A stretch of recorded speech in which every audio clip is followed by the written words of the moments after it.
This is the Senate of Virginia, Richmond, Virginia.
Senate Chamber.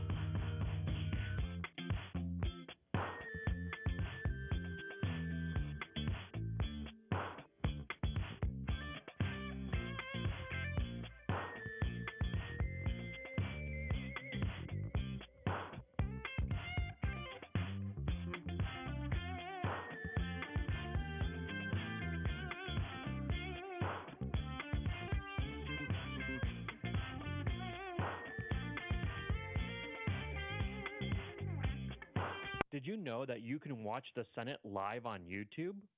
Visit the channel by browsing to youtube.com/@Senate of Virginia. That's youtube.com/@Senate of Virginia.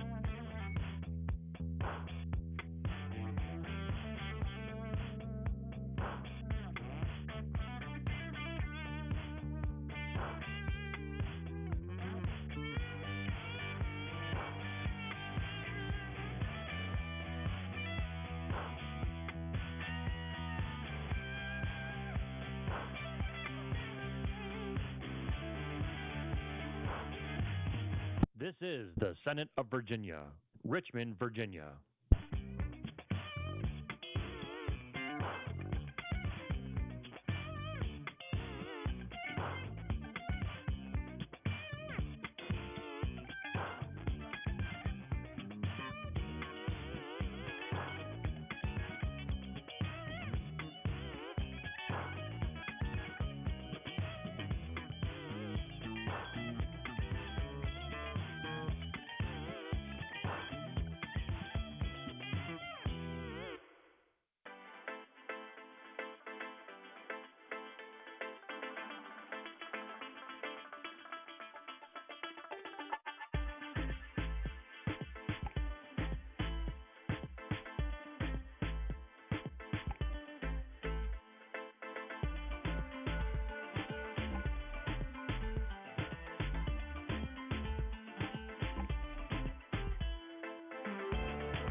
Senate Chamber.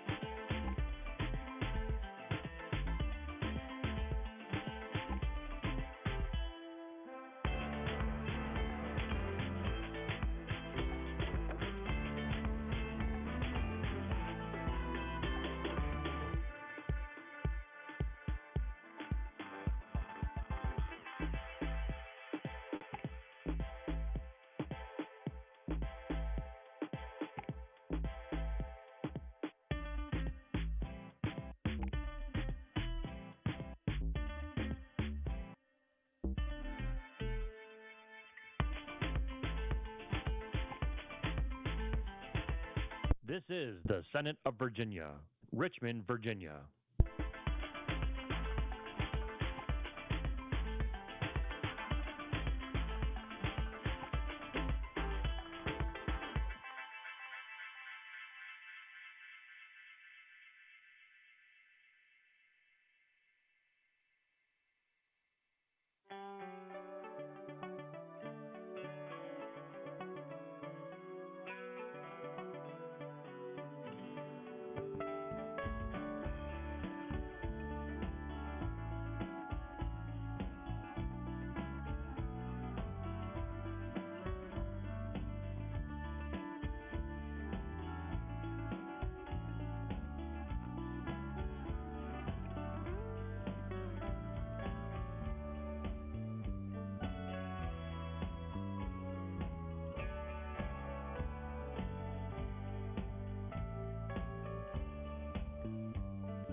Senate Chamber.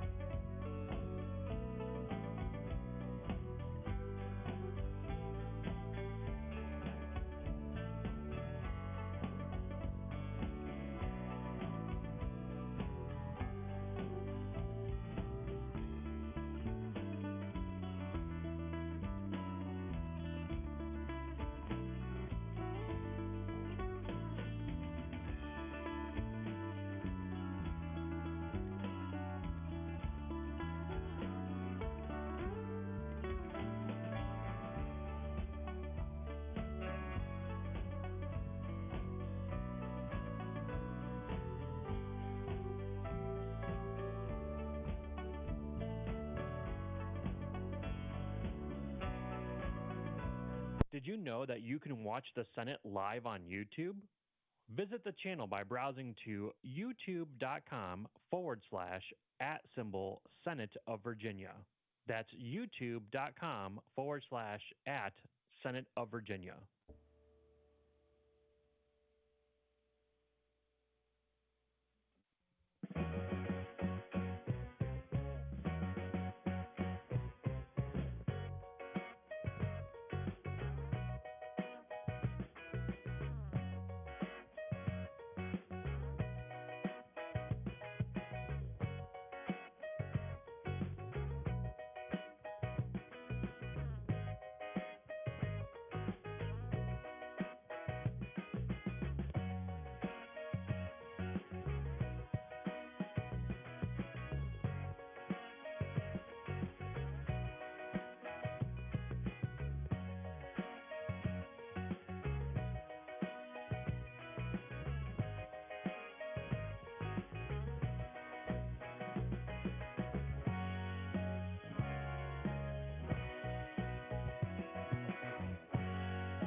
This is the Senate of Virginia, Richmond, Virginia.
Senate Chamber.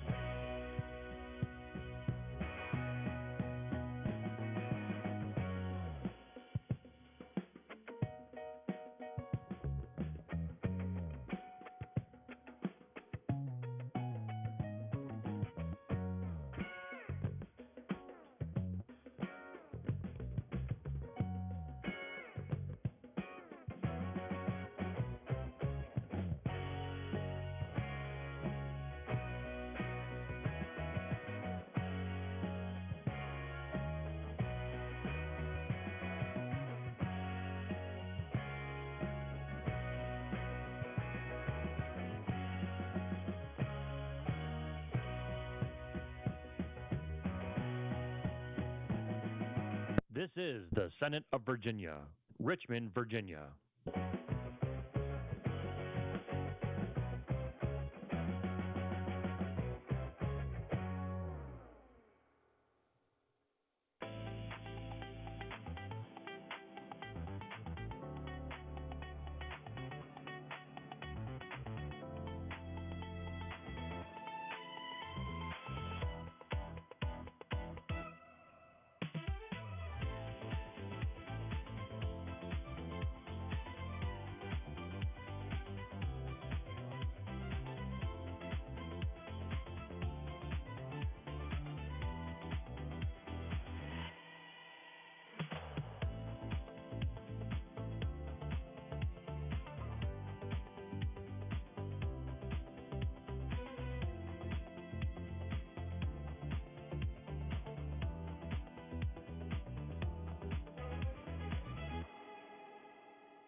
Senate Chamber.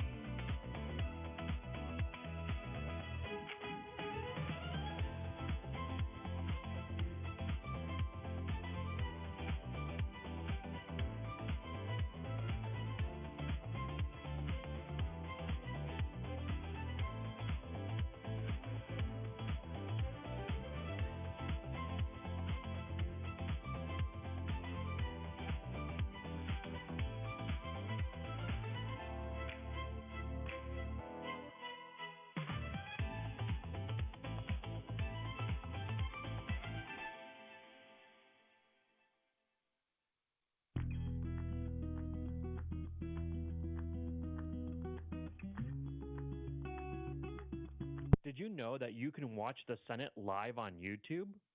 Visit the channel by browsing to youtube.com/@Senate of Virginia. That's youtube.com/@Senate of Virginia.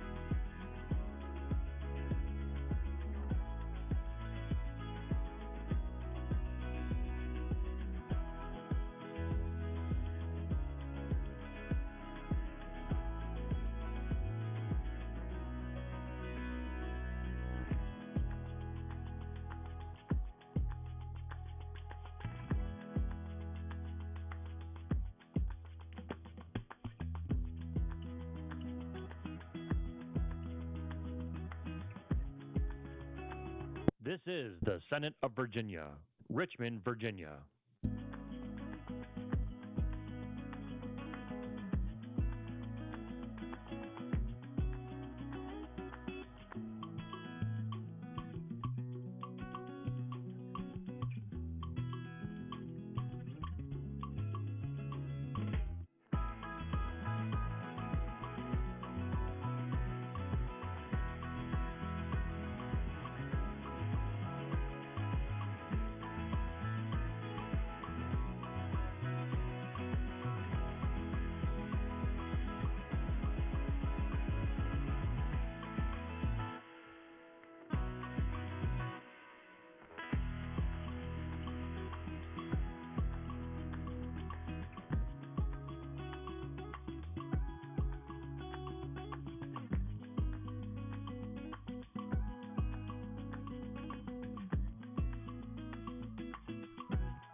Senate Chamber.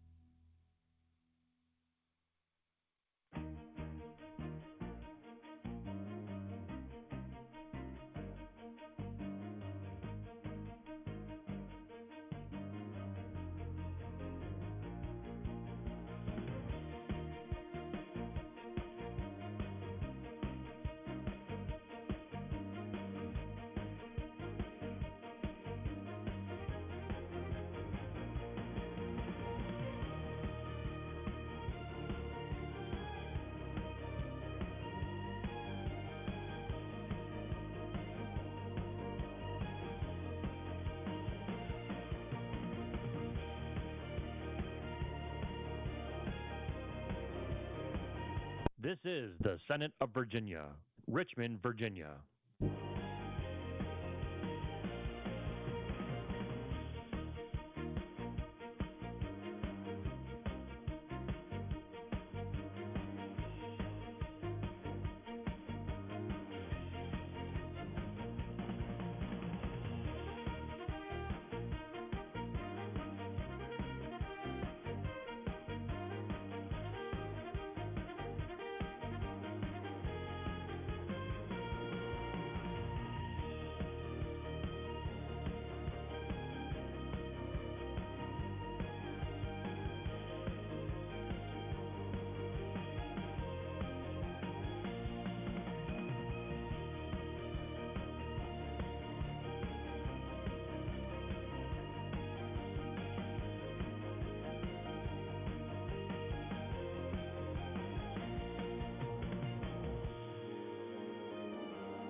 Senate Chamber.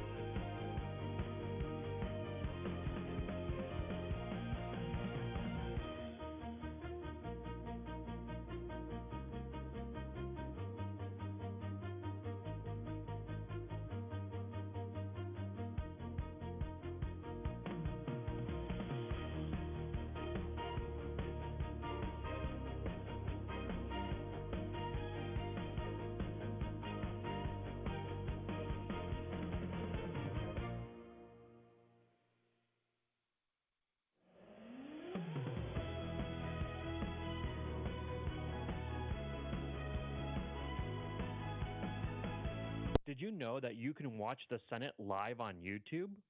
Visit the channel by browsing to youtube.com/@Senate of Virginia. That's youtube.com/@Senate of Virginia.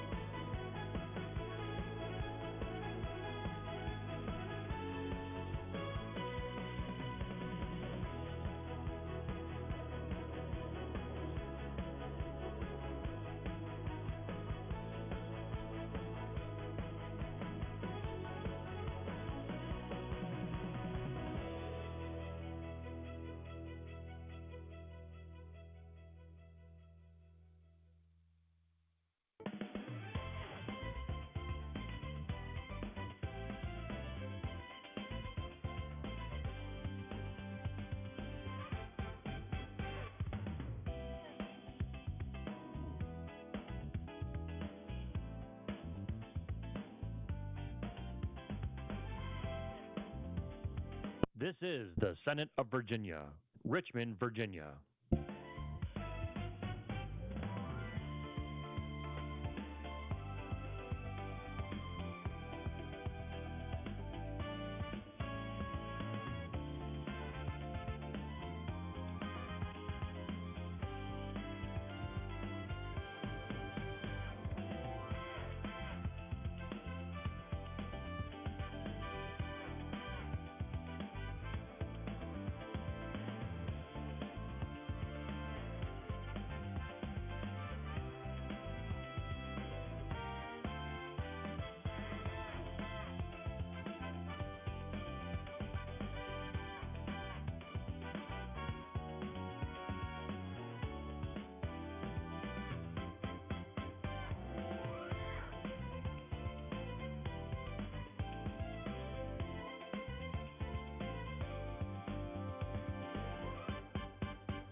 Senate Chamber.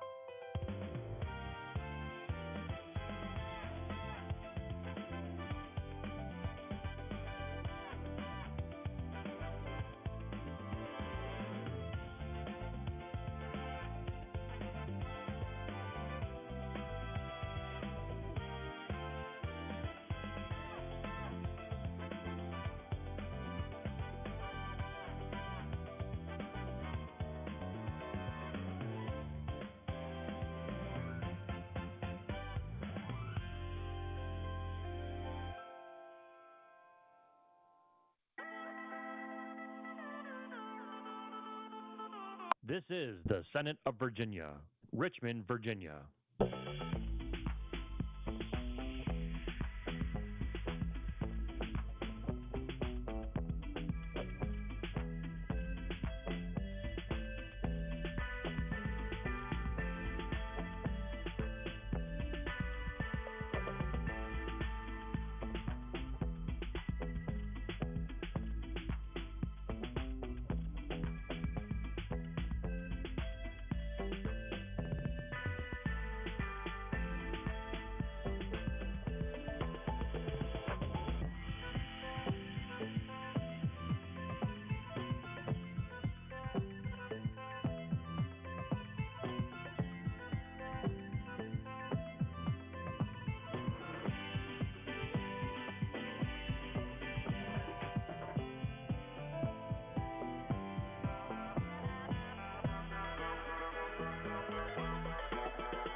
Senate Chamber.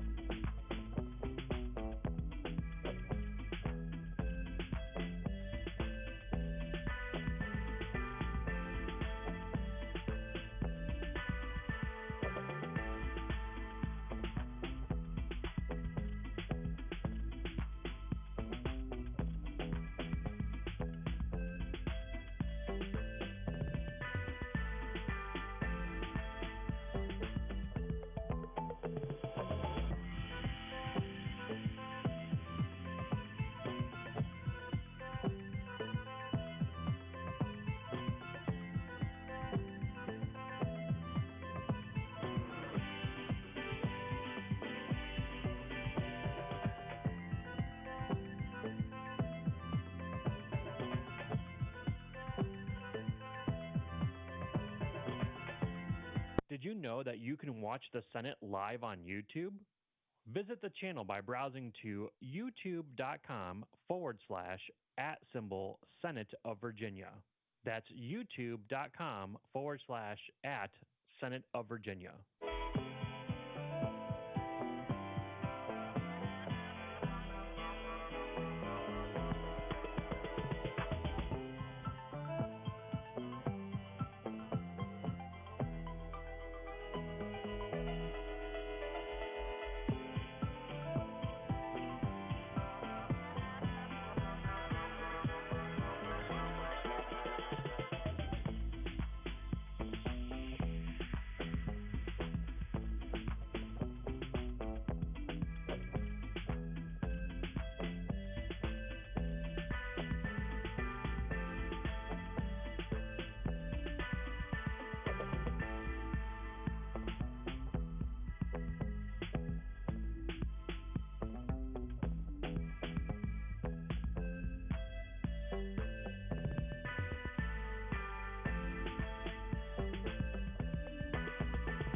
This is the Senate of Virginia, Richmond, Virginia.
Senate Chamber.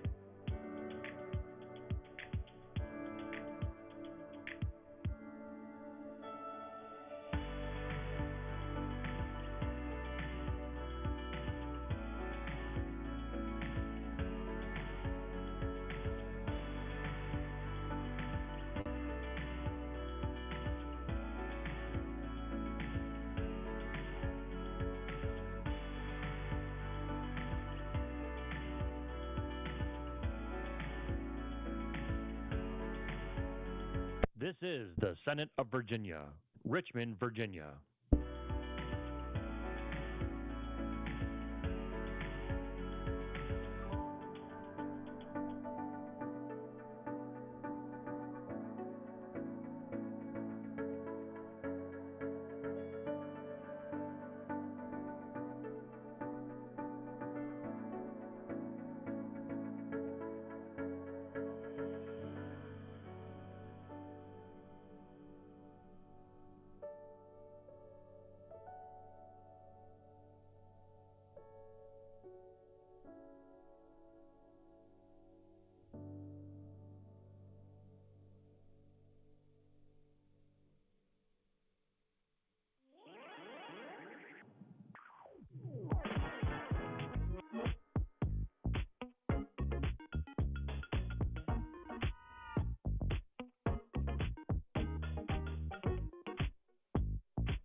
Senate Chamber.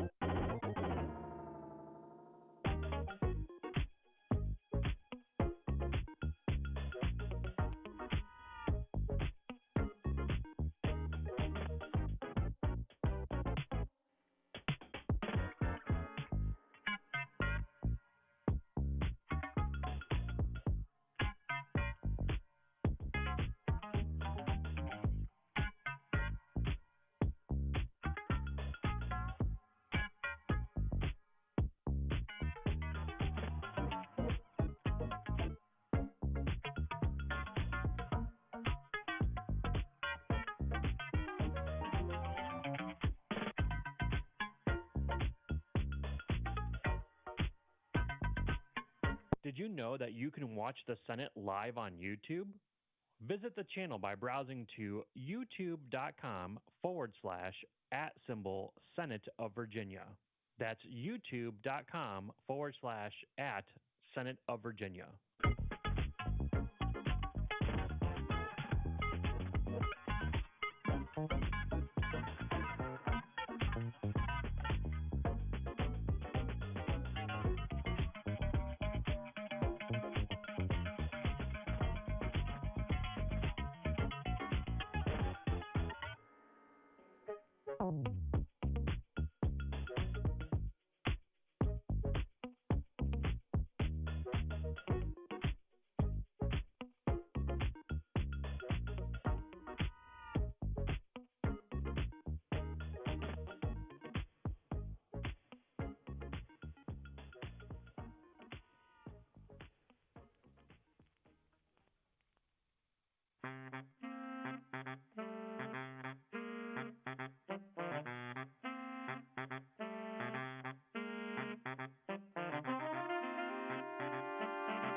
This is the Senate of Virginia, Richmond, Virginia.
Senate Chamber.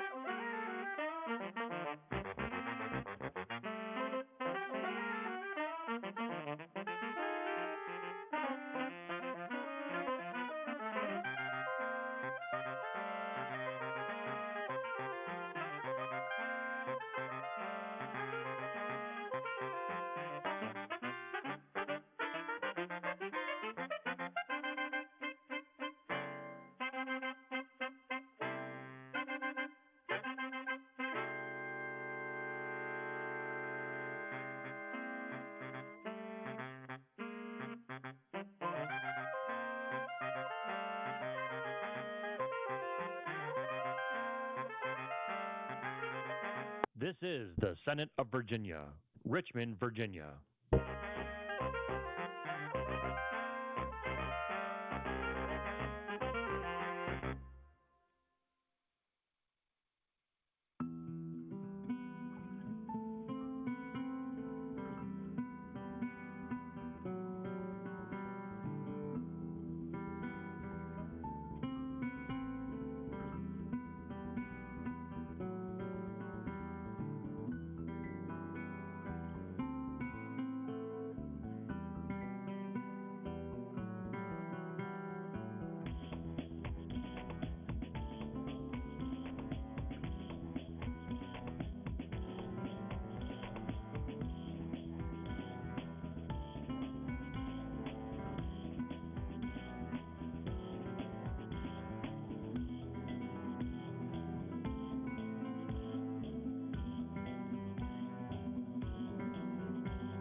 Senate Chamber.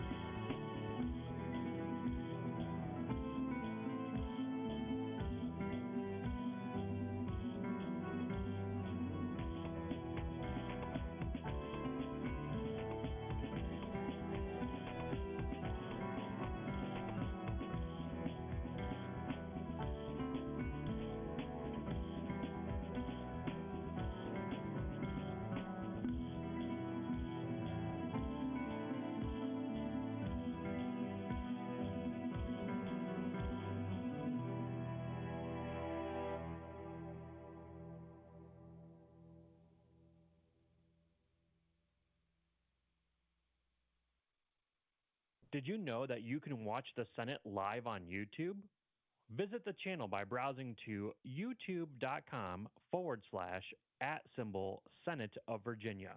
That's youtube.com/@Senate of Virginia.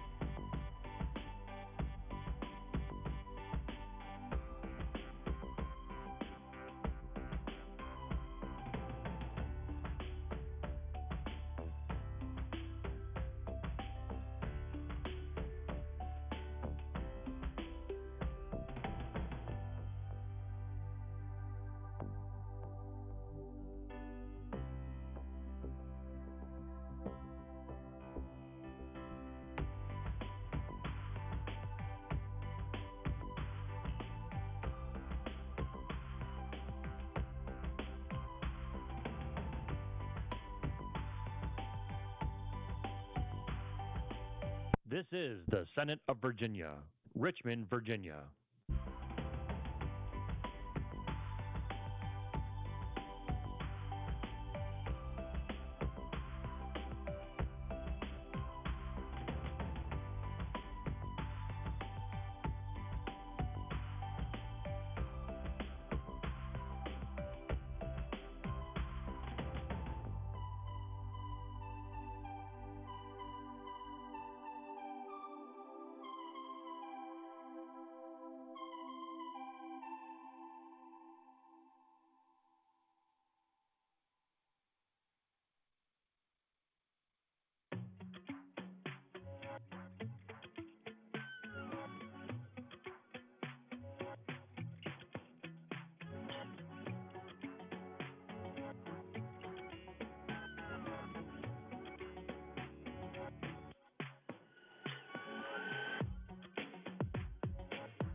Senate Chamber.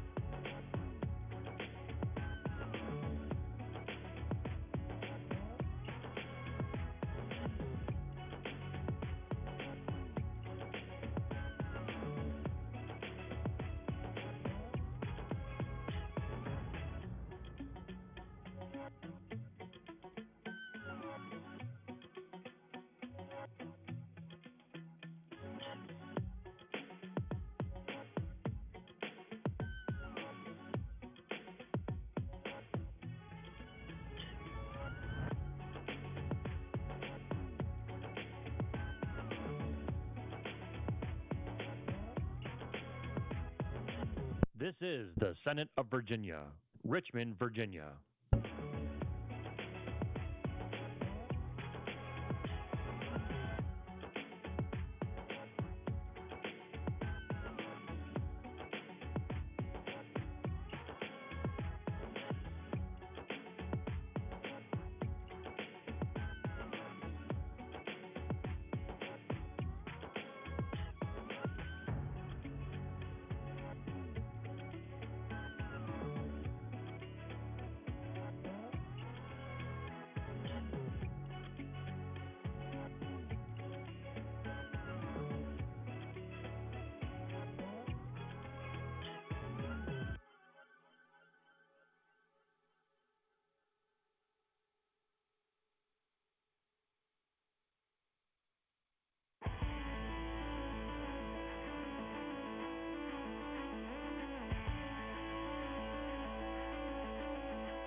Senate Chamber.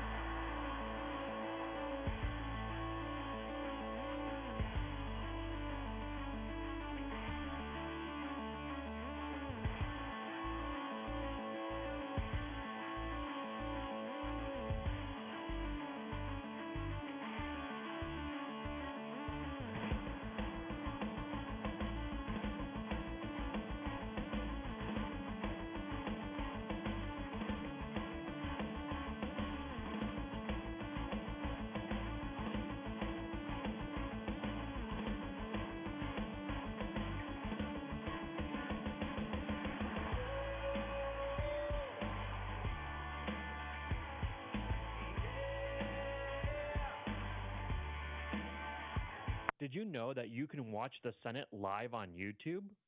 Visit the channel by browsing to youtube.com/@Senate of Virginia. That's youtube.com/@Senate of Virginia.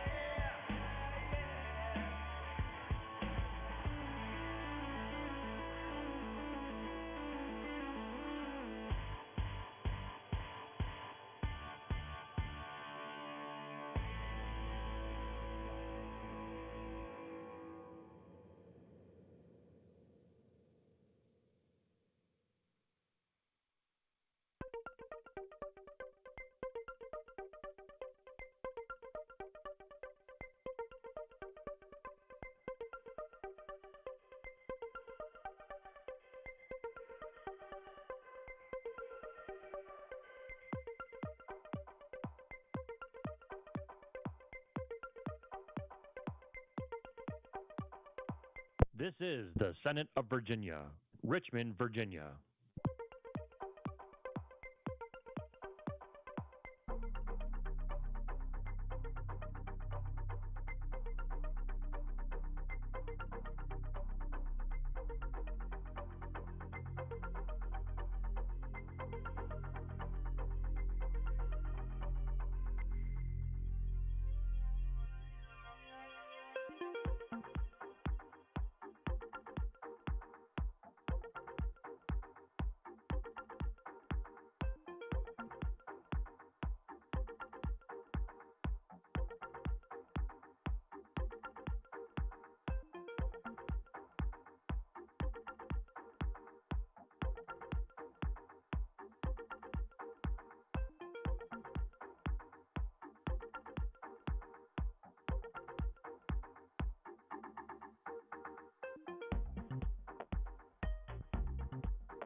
Senate Chamber.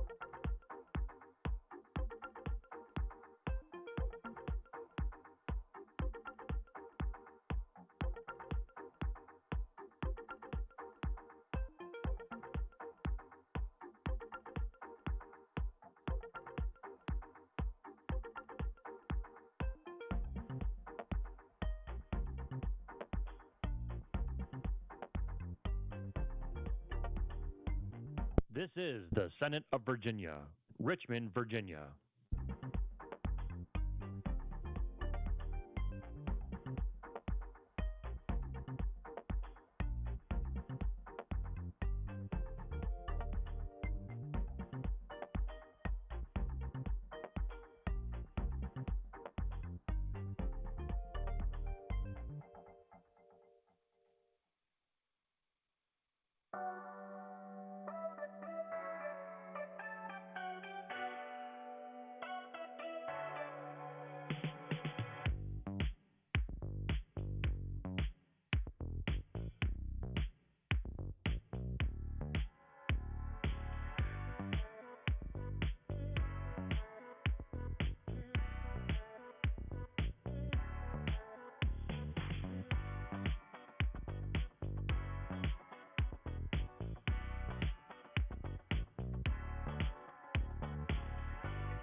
Senate Chamber.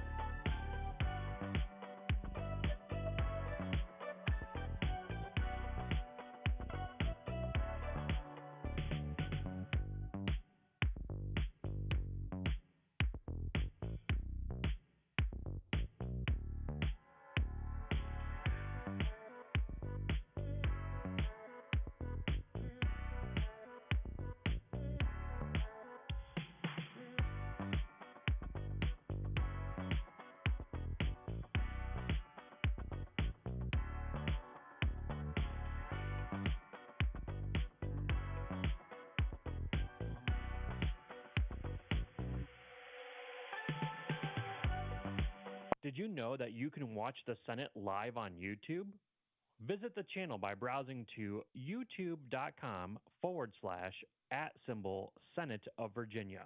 That's youtube.com/@Senate of Virginia.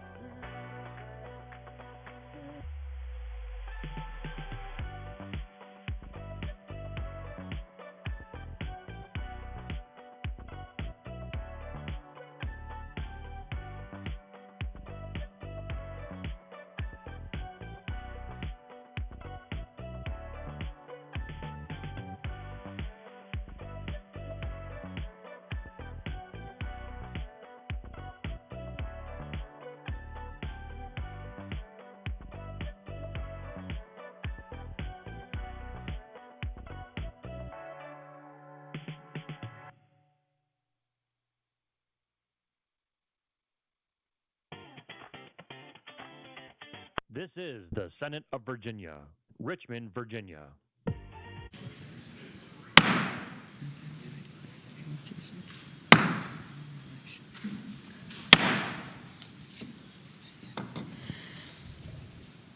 The Senate will come to order. The senators will please take their seats. Those persons not entitled to the privileges of the floor will please retire to the gallery. Good morning, senators.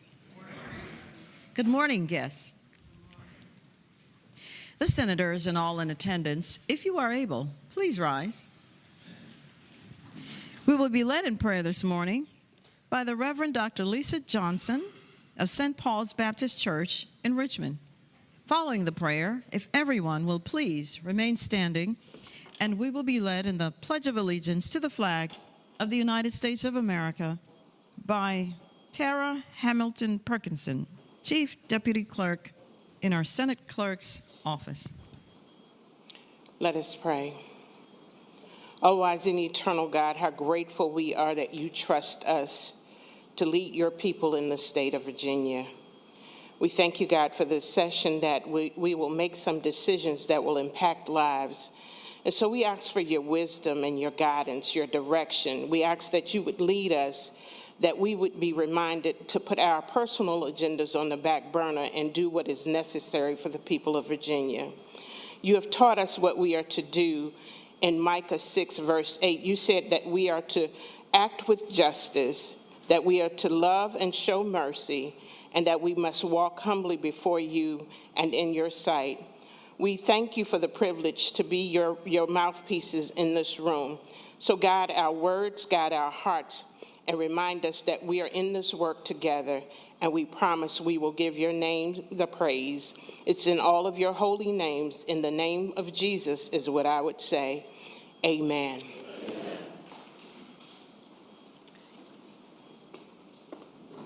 I pledge allegiance to the flag of the United States of America and to the republic for which it stands, one nation, under God, indivisible, with liberty and justice for all.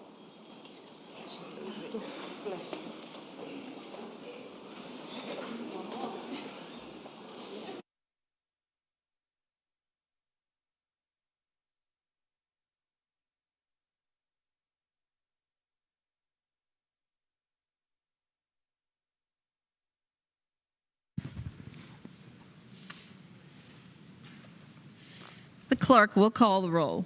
All those present, please vote aye.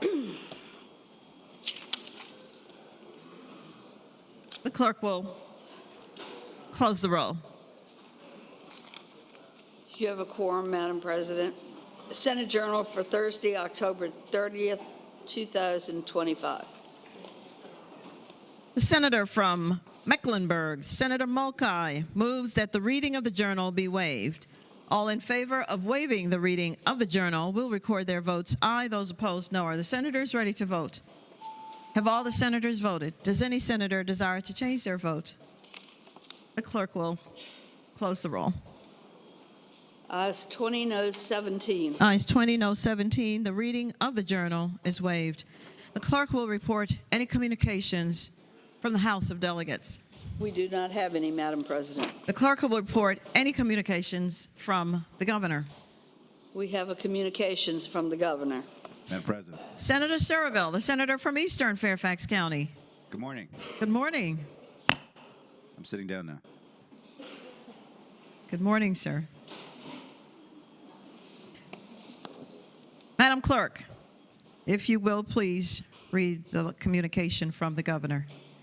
Dear senators and delegates, by now you have heard this week that I firmly believe this special session is wrong on all fronts. And the scenes, including,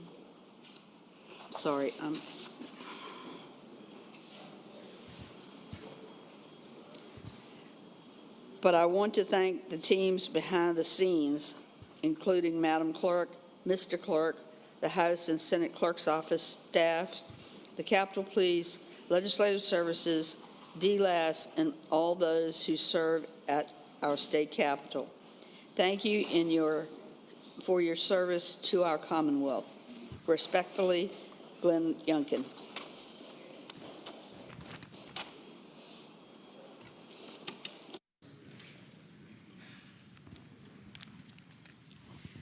We are in our morning hour, and we have the honor of welcoming our guests to your Senate.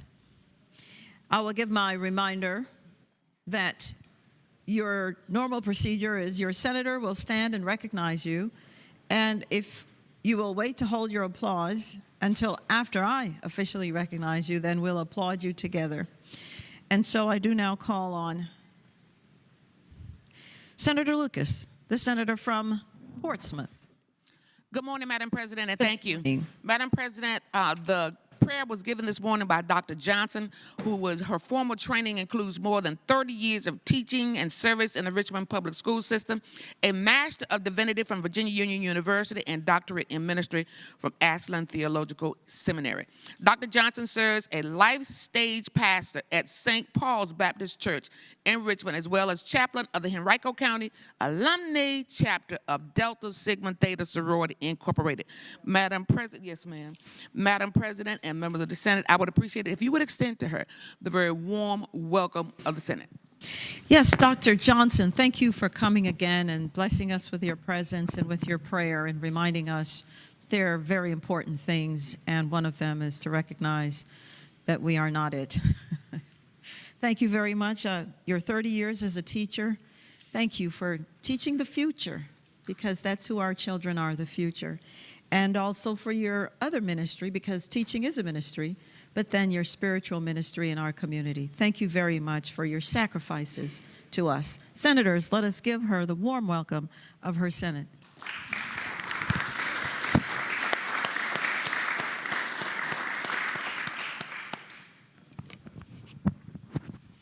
Senator Sturdivant, the senator from Colonial Heights. Good morning, Madam President. I rise for an introduction. Good morning. Madam President, joining us in the gallery today is Camilla Simon and her husband, Jack Singal. They are residents and voters here in the Richmond area. I met them this morning, spoke with them briefly, and the reason they're here is Ms. Singal voted early in this election that began on September 19th. And she voted in a way that she now regrets following the introduction and at least the initial passage of this constitutional amendment to partially undo the redistricting commission here in the Commonwealth. And so she is the face of what a lot of voters in the Commonwealth have experienced as a result of this process, and she's here to watch over the debate and the vote today. And we're happy to have her and her husband, Mr. Singal, and we'd ask that we offer them the warm welcome of the Senate. Thank you for coming and seeing your Senate in action. We're so glad to have you and that you're part of the process, the legislative, all of the processes, and we're glad that you have participated in it. Senators, let us give them the warm welcome of their Senate.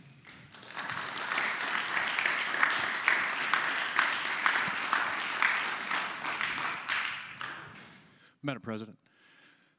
Again, the senator from Colonial Heights. I'd also ask that the journal reflect that my seatmates, the senior senator from Virginia Beach and the senator from Isle of Wight, are away from the Capitol on pressing personal business. The journal will so reflect. Thank you, Senator.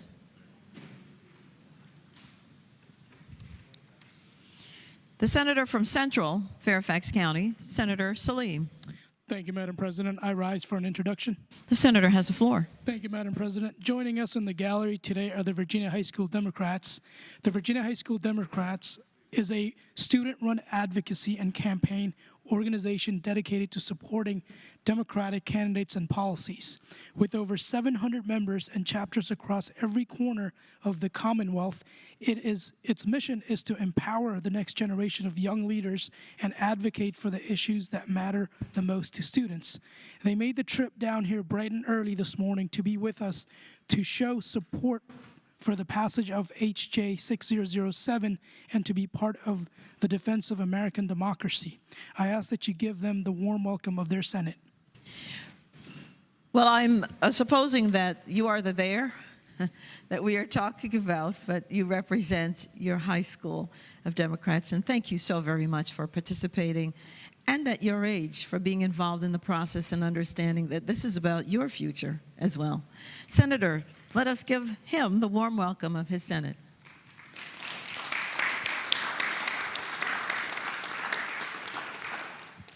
The senator from Franklin County, Senator Stanley. Good morning, Madam President. Good morning. Madam President, may the Senate Journal reflect that my seatmate, the senator from Spotsylvania, is away from the Capitol today on pressing personal business. Thank you, Senator. The Journal will so reflect. Is there any other business for the morning hour? Hearing none, the clerk will call the calendar. Senate calendar for Friday, October 31st, 2025. Happy Halloween. Regular calendar, House Joint Resolution on third reading. HJR 6007. Proposing an amendment to Section 6 of Article 11 of the Constitution of Virginia, proposing an amendment to the Constitution of Virginia by adding in the Schedule A section numbered 6 relating to apportionment, congressional districts, limited authority of the General Assembly to modify, glasses. Reported from the Committee on Privileges and Elections. And there's 3 floor amendments.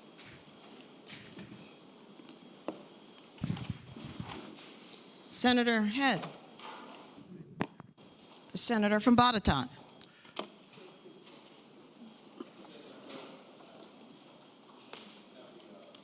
Amendment number 1. Your microphone, Senator. Yes, Madam President. Is it on now? Yes. There we are. The new system is a little difficult. We have floor amendment number 1 that I'd like to present, and we could waive the reading of that. We'll be fine. The question is, shall the reading of the floor amendment, the head floor amendment number 1, be waived? Those in favor of that motion will say aye. Those opposed, no. The reading of the floor amendment is waived. Senator Head. Thank you, Madam President, and members of the body. This floor amendment suggests a very, very simple change. The consternation, some of the biggest consternation of this action, aside from the fact that we don't need it and that it goes against the will of the people and that we have a perfectly good system in place as it is, simply ensures that if this is successful and that if this goes forward and is approved by the voters of the Commonwealth, that the redistricting would not be done by the partisan members of the General Assembly, but would also go to the redistricting commission. Very, very simple amendment. So.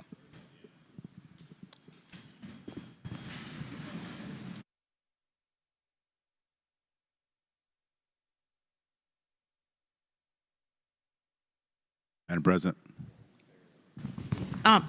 Senator Head, just a matter of order. And so I move the amendment. So all of them together or one at a time? I only have the one, so just this one amendment. All 3 together. All right. The senator from Eastern Fairfax County, Senator Surivel. Madam President, parliamentary inquiry. The senator has the floor. I think there might be a little confusion. I just want to make sure we're clear. Floor amendment number 1 refers to all 3 amendments, and we're going to do them all together as a block. Is that correct? That is correct, Senator. Thank you, Madam President. Speaking of the amendment. The senator has the floor. Thank you, Madam President. Madam President, I would encourage the body to vote against this floor amendment, aside from the fact that it would probably prolong this process by another, who knows how long.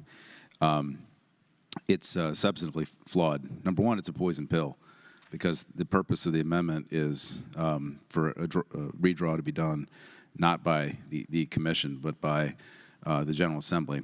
And so it completely defeats the purpose, number 1. Number 2, I just want to note for the record, I've been hearing a lot of things about this commission that are inaccurate, and I want to make sure the record's clear. First of all, I'm the only one here that's pure. Or maybe Senator Van Valkenburg. No, he's not clear. He's not pure. He was a big supporter. But I think I'm the only one here that actually voted against this. Okay. There's a few other people that moved up from the other chamber. A couple senators from Henrico and a few others, but one from Prince William. But in any event, I voted against this at the time because I thought it was a bad idea. At the time, I voted for it the first time when we had about 2 hours to read it when it came out on the floor that day in a conference report. But after I had a year to reflect on it and listen to people, I changed my mind. First of all, this commission that we have right now, first of all, it's not independent. It's not independent. It's made up of half legislators and half people that are picked by legislators. That's not independent. That is a political commission full of politicians and people picked by politicians. And if you look at the people that actually served, they're all very, very, very political people. So the commission itself was not independent, number 1. Number 2, I've heard some people say in the last week that it was nonpartisan. It's not nonpartisan. It is a partisan commission. It could not be any more partisan. If you go look at the people who served on it, they were either politicians or extraordinarily partisan people. Third thing is that it's not even bipartisan. While it might be half Democrats and half Republicans, there's a big voice missing because about 40% of Virginians identify themselves as independent. So the idea that this commission in some way reflects some kind of a better way, I thought at the time, and as it proved out, it was not. In fact, it was a process that was designed to generate gridlock, which is exactly what happened, which is why our Supreme Court ended up having to draw the maps because nobody could agree on anything because it was full of partisans. And I would submit that even if we were to adopt this amendment, we'd probably see the exact same result, and the Supreme Court would probably be drawing maps again. And so this is not advancing this purpose at all. It's a poison pill. I would ask that we vote against it. Senator Obenshain, the senator from Rockingham. Madam President, rise to speak to the bill. The senator may continue. Thank you, Madam President. What we've heard is the Senate Majority Leader thumbing his nose at 2/3 of Virginia's voters. 66% of Virginia's voters voted for this constitutional amendment. And I get he's philosophically pure. He voted against it every step of the way, and he continues to be against it. The rest of us here presumably support the constitutional amendment, although that has come into question by virtue of the introduction of this particular bill. You know, who are we kidding? You know, we either respect the will of the people of the Commonwealth of Virginia or we don't. You know, I hear the majority leader suggest that, you know, yes, this is a political body and that they couldn't possibly be expected to work together to generate a result. Heaven forbid that we actually link arms and work together on something. You know, I tell people all the time that the dirty little secret about the way that we work down here is that we have 90% of the bills, 90% of the stuff that we work on are just fixing problems. You know, they're not Republican problems, they're not Democratic problems, they're not partisan problems, they're just problems that we need to fix.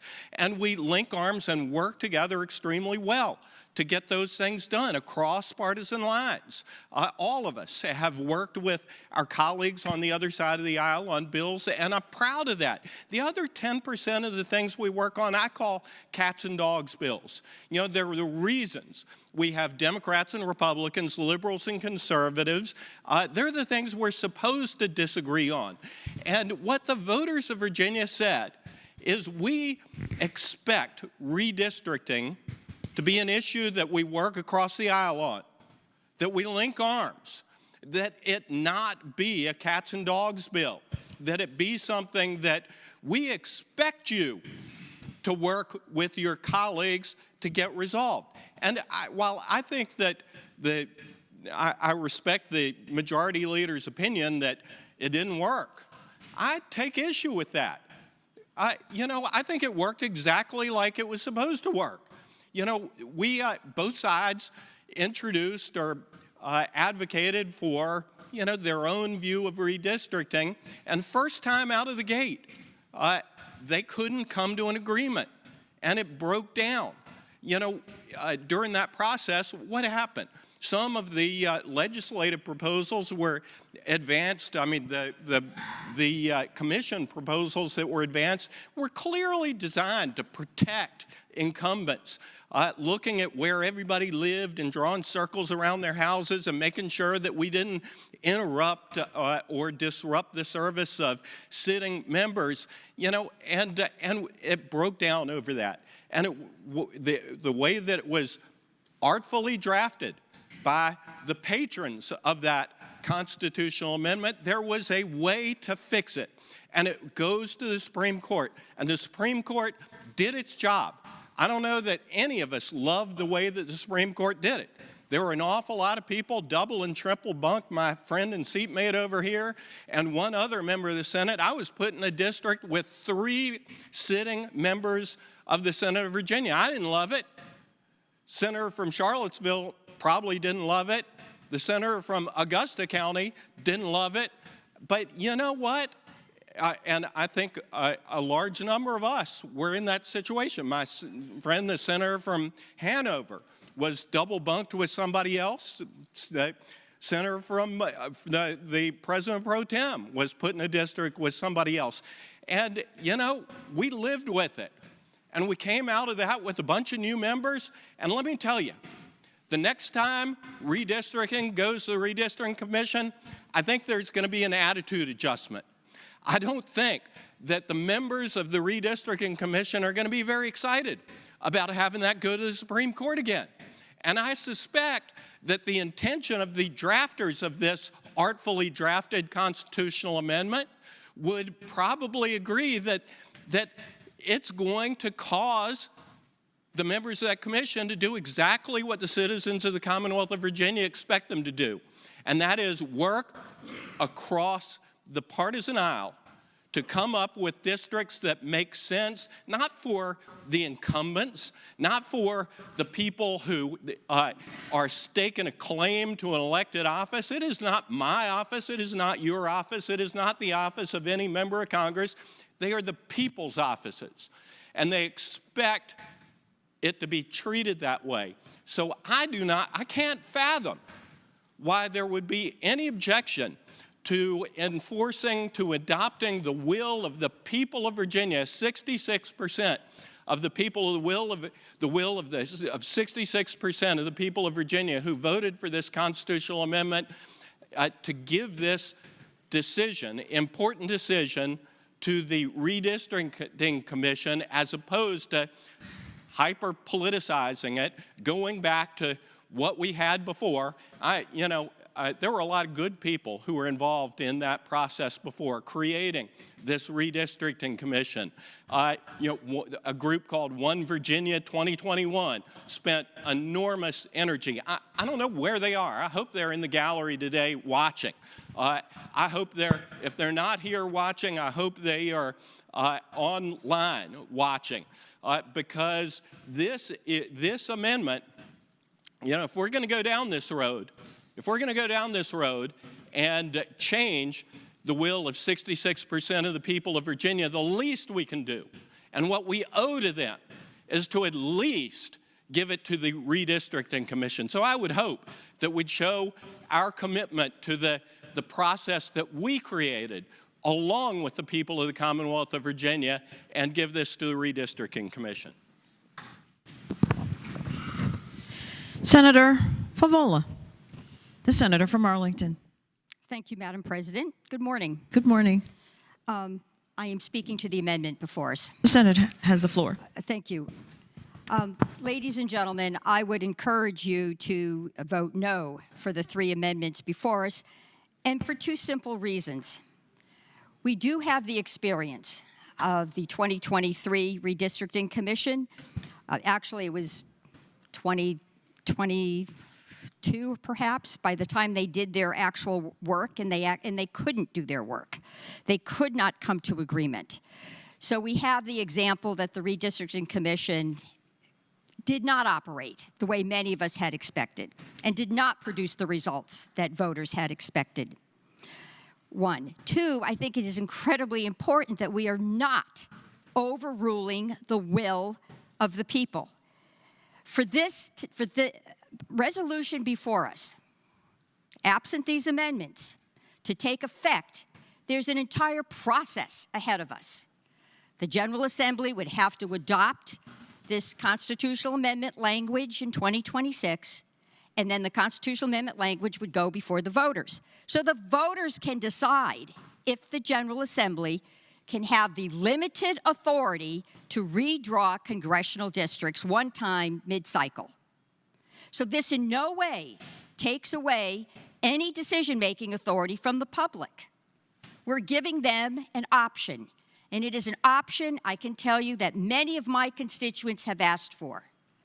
They're wondering why the President of the United States is asking so many states to redraw their districts to minimize the vote or voice of many communities, because he and his allies on Capitol Hill are intent on actually memorializing policies that are hurtful. Our voters are asking to have that voice, and they're asking that we protect democracy, that we not allow gerrymandering to happen throughout the country, and we sit back. So at the end of the day, they're going to have the decision, nobody else. And I think that's what we have to remember. Again, I ask this body to defeat these 3 amendments. Thank you, Madam President.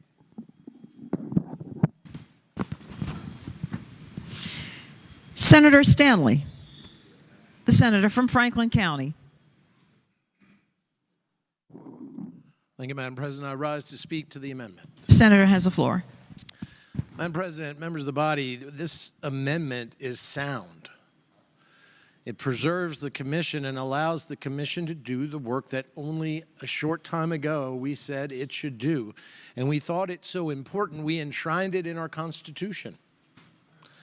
We made it permanent, or supposedly permanent, because we believe that that will build a stronger foundation for this democratic system here, this form of government created by our founding fathers, for those that came after us. Because I dare say that those who have sat in this chamber longer than 10 years have been subjected, as we heard,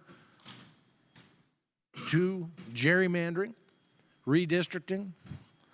Lord knows I was here 1 year in a special election. Redistricting was the very next year.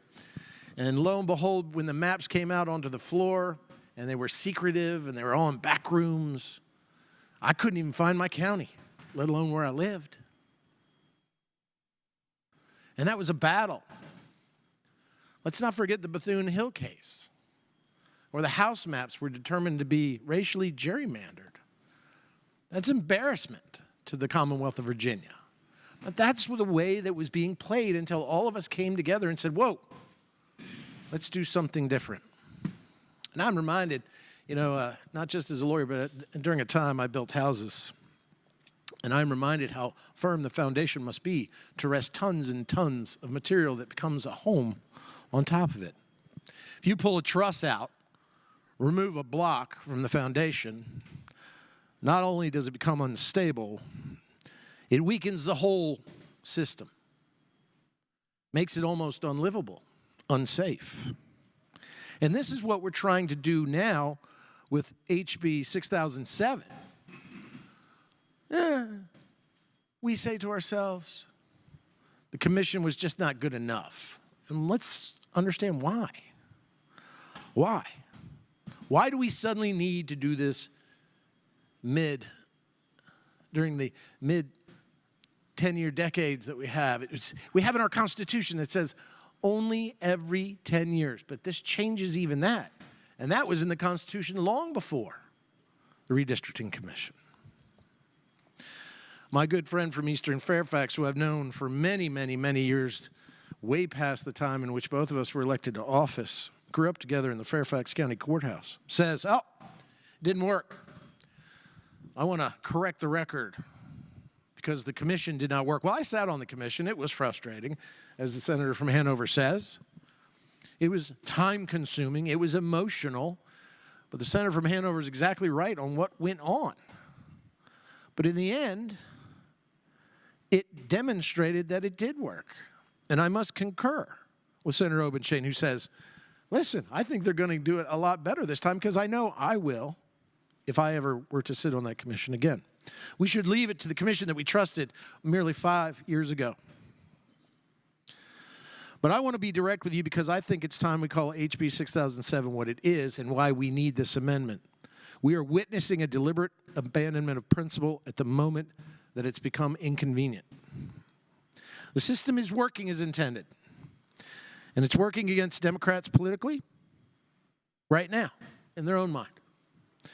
Fair maps don't give Democrats the lock they want. Fair maps don't give Republicans the lock they want. Fair maps give Virginians what they deserve, which is representation reflecting their actual political diversity. Virginia has among the closest elections in the nation because Virginia has a fair redistricting process. And it appears right now that my friends on the other side of the aisle can't stand it. Here's the proof. Democrats are proposing unamended H.J. 6007 to authorize mid-decade congressional redistricting authority. That's an admission, we're hearing it from the other side now, that the commission is working. And that admission is by them saying it's not working, because it's not working to their favor. If the commission were truly broken, Democrats would be demanding reform to fix it. Instead, they're proposing what amounts to an escape hatch through this H.J. 6007. I want to be blunt. My friends on the other side want power to draw maps through this H.J. 6007 that entrench Democrat power in the Commonwealth of Virginia in the halls of Congress. The call for mid-decade authority is coded language for we want more control.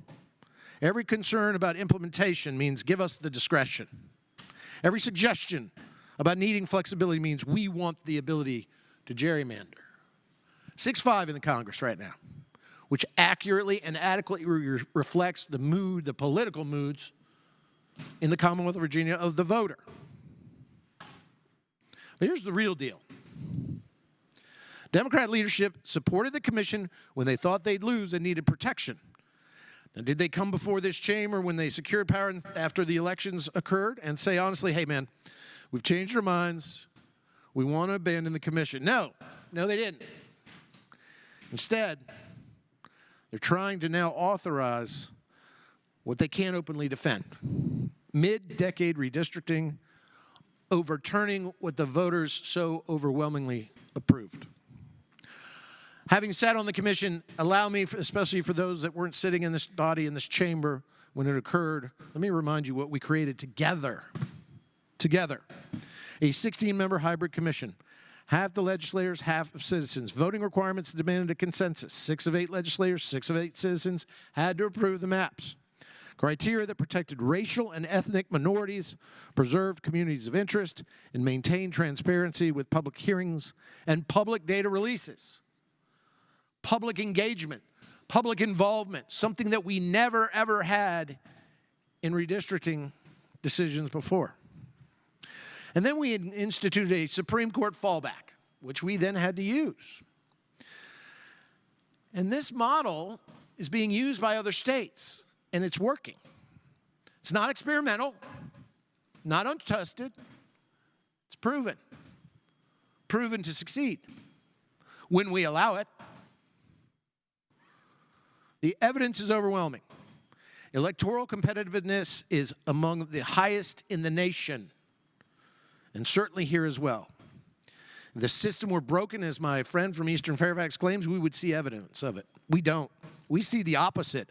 A system that we created to take power out of the hands of politicians and give it to the people. A system that actually works. So now on this amendment, and on ultimately the vote on H.J. 6007, the question before this body is a simple one. Are we abandoning our commitment because the majority party finds the outcome now inconvenient? Are we telling Virginia voters that 66% of you who supported and voted for the commission, that their representatives have changed their minds now because it's convenient for them to do so? Are we saying to those voters that their wishes no longer matter now that the power has shifted? Because that's what 6007 enables.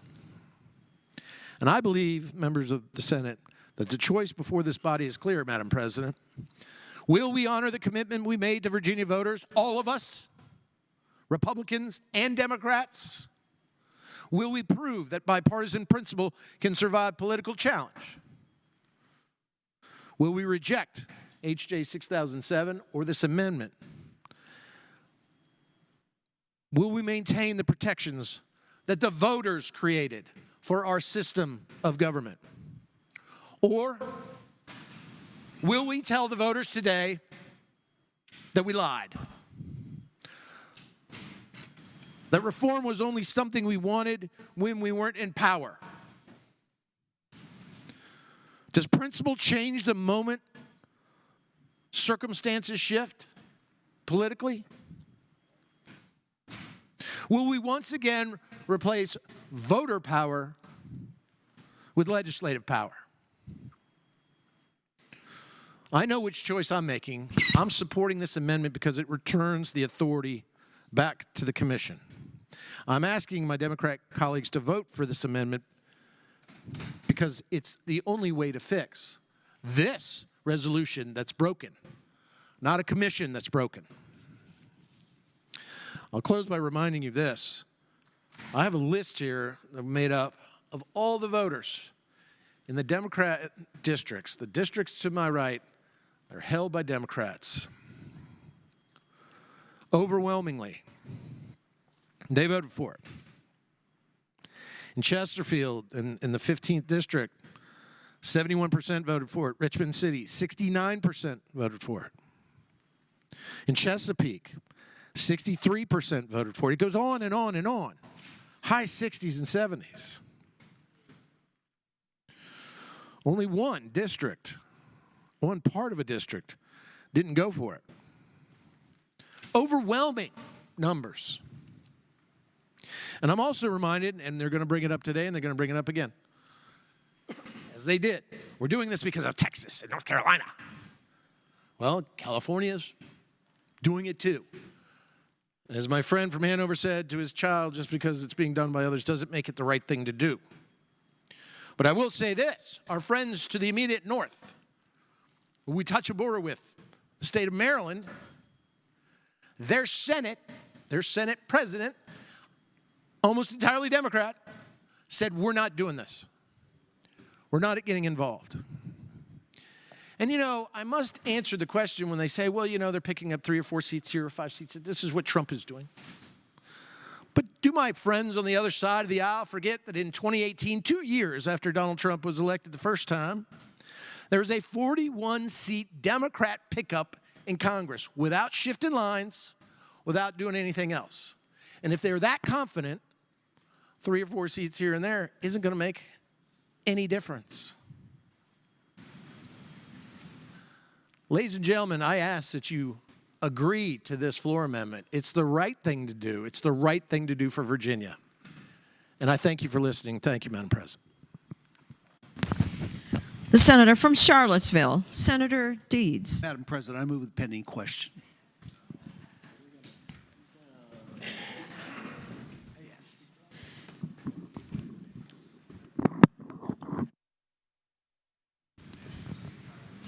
The question is, shall the pending question be ordered?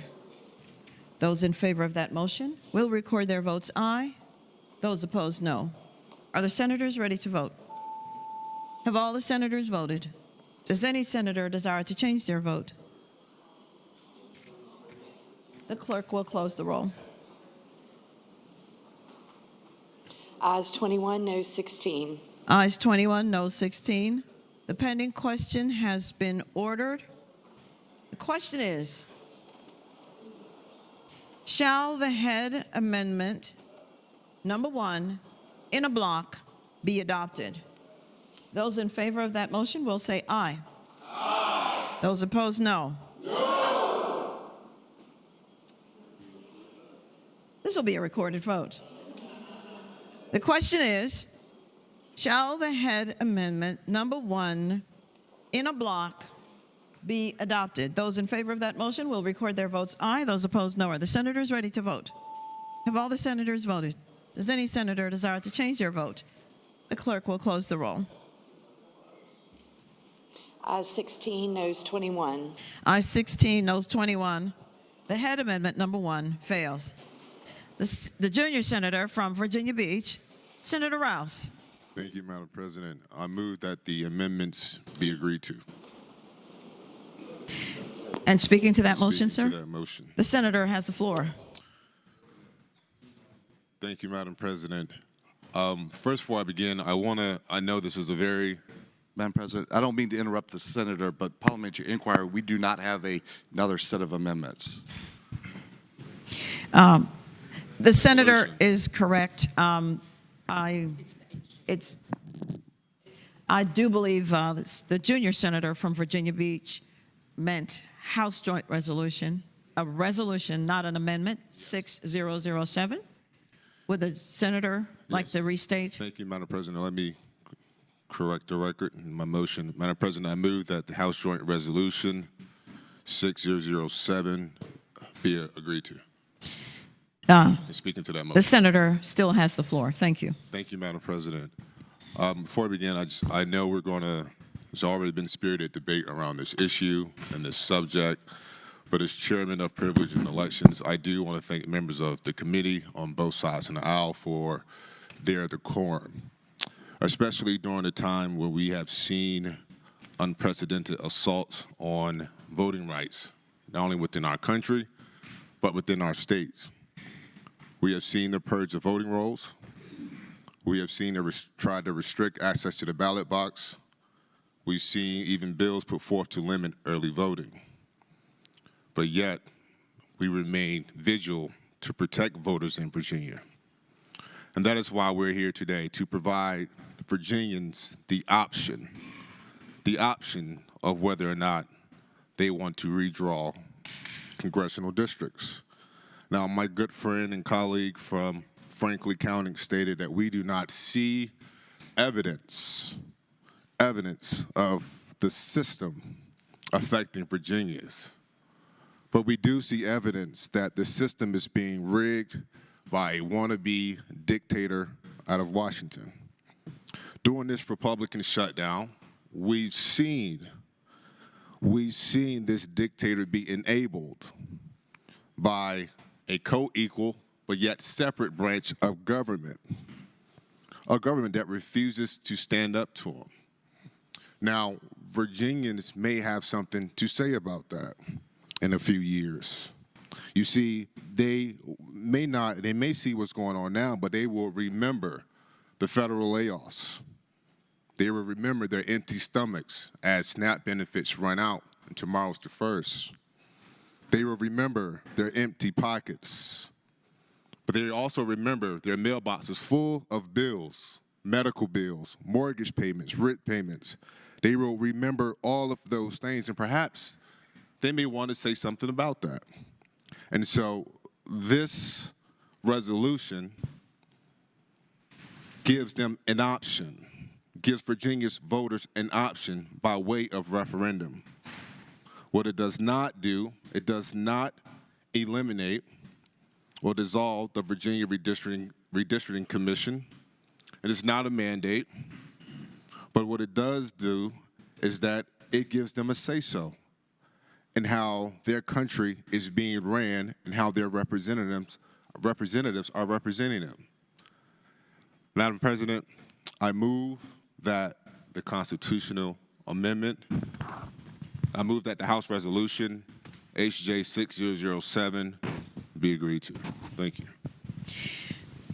Senator Van Valkenburg, the senator from Western Henrico. Thank you, Madam President. Madam President, speaking to the resolution. The senator has the floor. Thank you, Madam President. Madam President, members of the body, I ask for your indulgence today with a little bit of time here, but I'm not going to apologize for trespassing on it because y'all have been trespassing on my time all week. I've had to be here all 5 days in the school week. And so you are going to get my George Washington and Louis Brandeis quotes. My students aren't. And that is a promise, Senator Suderline, not a threat. So, as many as you know, I care very passionately about redistricting reform. In 2020, I carried the constitutional amendment to make it a reality. And for many people, I became the face of that amendment because of my public defense of it, particularly when, on the lesser side of the Capitol, we had a very spirited inter-party debate. I've got a lot of scars from those couple of weeks. Don Beyer once said that in his 8 years as lieutenant governor, the ugliest debates that he saw were the ones that were over partisan redistricting, and I can assure you that he was right. But 5 years later, my faith in that amendment is stronger than ever because I disagree with my colleague from Eastern Fairfax County. The amendment worked. It worked. And you don't have to take my word for it. You can read about it in 538 or from UVA or the Brennan Center or the Princeton gerrymandering project, who all agree with what I think, that it worked. Princeton said that Virginia now has, quote, some of the fairest district maps in the country, unquote. And I think the amendment delivered three things that we had hoped for: fair maps, better and more diverse representation, and stronger and more effective government. I believe all three of those things are true. You know, many of my colleagues and many people in the public like to point to the messiness of the process for why it failed, the Gridlock Commission, the fact that the Supreme Court ultimately had to intervene. But the truth is, that was the process the amendment created, and those who read it carefully realized that that amendment, along with the enabling legislation, was going to lead to those final fairer maps. Now, I don't think our amendment is perfect. Personally, I would prefer an independent commission without legislators, and I hope that we will see a language towards that before the next census. But after the qualified success of the last process, and with the more balanced maps that came out of the 2022 process, I also believe, like some of my colleagues on the other side, that the commission will be smoother in 2031. Because if it's not, we know that the courts will make it smooth for us. And that will be better than legislators drawing their own lines. So the question then becomes, well, why are we here today? And up to this point, I haven't really elaborated on, I think, some of the key points that this entire conversation has missed over the last week. But to start, you know, many people ask why I support this current revision to the redistrict amendment. And the first thing I would say is I support it because it does not undo or come even close to undoing the hard-won redistricting reforms we fought to achieve. Many of you might have seen that the former governor, Doug Wilder, suggested that we should scrap the whole thing, saying, quote, strip it out of the Constitution entirely. I would not support that. I will also not vote to change the enabling legislation for the commission, because that enabling legislation made that work possible and led to a successful Supreme Court process and to those fair maps. But this amendment doesn't repeal that either. If I thought any of those crucial reforms we fought for were in danger, that we were moving backward to a pre-amendment system permanently, I would be a no vote. But that's not what this is, and that's not what we're doing. Today we are taking a truly proportional response to an extreme situation. The current outbreak of opportunistic mid-decade redistricting means that we are in a truly unprecedented constitutional norm-breaking time. Since Baker v. Carr established one person, one vote more than 70 years ago, we've only had 2 states mid-decade redraw lines, 2, for purely political reasons. And we've never had a president threaten and strong-arm state governors and legislators for changes to their state's maps for partisan games. Never. That's a fact. Never. Yet that is exactly what we are seeing now. Because of President Trump's jawboning, 3 states in the last 2 months, more states than in the previous 62 years, have redrawn their maps for political reasons. And more states are following in their footsteps. And why? The reason is because, quote, he's entitled to those seats, unquote. Entitled. The president is entitled to those seats. But what's really going on here is fear. It's fear of facing voters.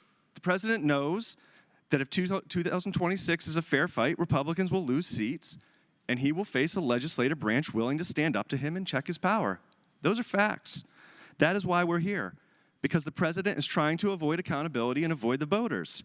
And so Virginia Democrats are responding proportionately. We're not trying to end the practice of fair maps. We are asking the voters if in this one limited case, they want to assure that a constitutional norm-busting president can't rig the entire national election by twisting the arms of a few state legislatures which haven't reformed their process like we have.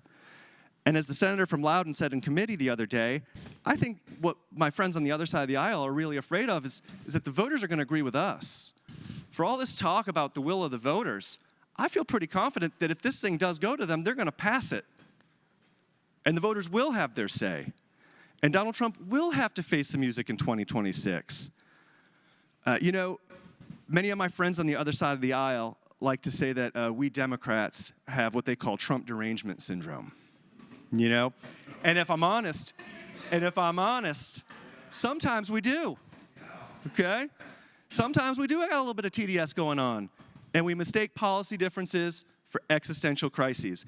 And by the way, we often do it at our detriment, because voters can see when it's real and they can see when it's not real. But if sometimes Democrats catch the TDS bug, the people on the other side of the aisle have become far too reliant on the diagnosis. And this is a moment where Republicans are too eager to rush to that false diagnosis rather than discuss the legitimate concerns and grapple with the reality of what is happening. And that is why we need to take a look at the bigger picture at why this measure is just as necessary as the initial amendment itself was. But let's be honest, no one in this body and no Democrats nationally should be patting themselves on their back and congratulating one another for saving democracy when they respond to Trump's unprecedented redistricting actions. This resolution does not save democracy. This resolution is a break glass maneuver for a truly unprecedented moment. It is necessary, unfortunately, that we have to do it. But it is our best attempt to bust out the first aid kit for a democratic system. But that's all it is. It's a patch. It's not a cure. Because with this movement, we're still circling the drain with Donald Trump and the MAGA movement. We're still living on his terms of engagement. And the reality is that both parties need to rid themselves of their addiction to him if we want America to have another 250 years of constitutional democracy. You know, in Federalist 1, Alexander Hamilton argued that it was up to us to prove to the world that a people could form a government based on reason and choice and not on accident and force. He also warned us in that essay that the biggest danger to our experiment would be populist leaders. He wrote that of, quote, those men who have overturned the liberties of republics, the greatest number have begun their career by paying an obsequious court to the people, commencing demagogues, and ending tyrants. But merely avoiding the worst of that danger will not rebuild our democracy. Democrats can't just rest on that. In February of 1861, Abraham Lincoln said, quote, I have never had a feeling politically that did not spring from the sentiments embodied in the Declaration of Independence. And roughly 100 years later, Martin Luther King would call this America's promissory note because, as he would argue, and I think we all would argue, America hadn't lived up to it yet for all of its citizens. And for too long, over the last 50 years, the average American has felt disconnected from that creed, feeling that politicians, including Democrats, don't help make it true for the average person. It is partly from that frustration that we have ended up where we are now. Beginning to fix that problem means taking hard votes that cut against the status quo and revitalizes our democracy. At the federal level, this means banning gerrymandering. At the federal and state level, it means getting big money, including corporate money, out of politics. It means implementing reforms like ranked choice or fusion voting so more Americans can feel heard and represented. It means reforming our primaries, ending the filibuster, and making Congress actually work so that it represents the people it's supposed to represent. And we don't have to make it up. We can look to our history to see where politicians have met the moment, from Reconstruction to the Progressive Era to the Civil Rights Movement. We have seen movements reform our democracy for the better, so people feel engaged. And we need to meet that moment right now, because until most people feel like we are truly listening to them, not just our strongest supporters, donors, corporate lobbyists, or other elites, we will never move beyond this cynical spiral of democratic apathy. So the larger moment that this break glass in case of emergency amendment emerges from requires more than this act of defense if we really want to save democracy. It requires a broader commitment to reform. But it also requires something less abstract and something more tangible. It requires reforms that not only let people's voice be felt in politics, but give them realistic paths to more prosperous personal and economic futures. In his 1915 speech, True Americanism, Louis Brandeis said, quote, if the American is to be fitted for his task as ruler, he must have, besides education and industrial liberty, also some degree of financial independence. In other words, you can't eat a vote. We must meet the cost of living moment this upcoming session and in future sessions. That means tackling housing and energy, which are two of the biggest drivers of a family's budget crunch. It means continuing to ensure that people can earn a decent wage at a job that provides dignity. And it means strengthening and investing in an education system that truly lifts people up and provides genuine economic mobility. Many of these pieces of legislation will be controversial. They'll require tough votes. But if we must be willing to take those votes and stand firm against opposition, because in a moment where people are struggling and where middle-class life feels more tenuous than ever, we can't ask people to defend democracy if democracy is not defending them. Democrats must transcend President Trump and represent a clear alternative path, but my Republican colleagues have a role to play here too. They got to unwind themselves from this destructive cyclone.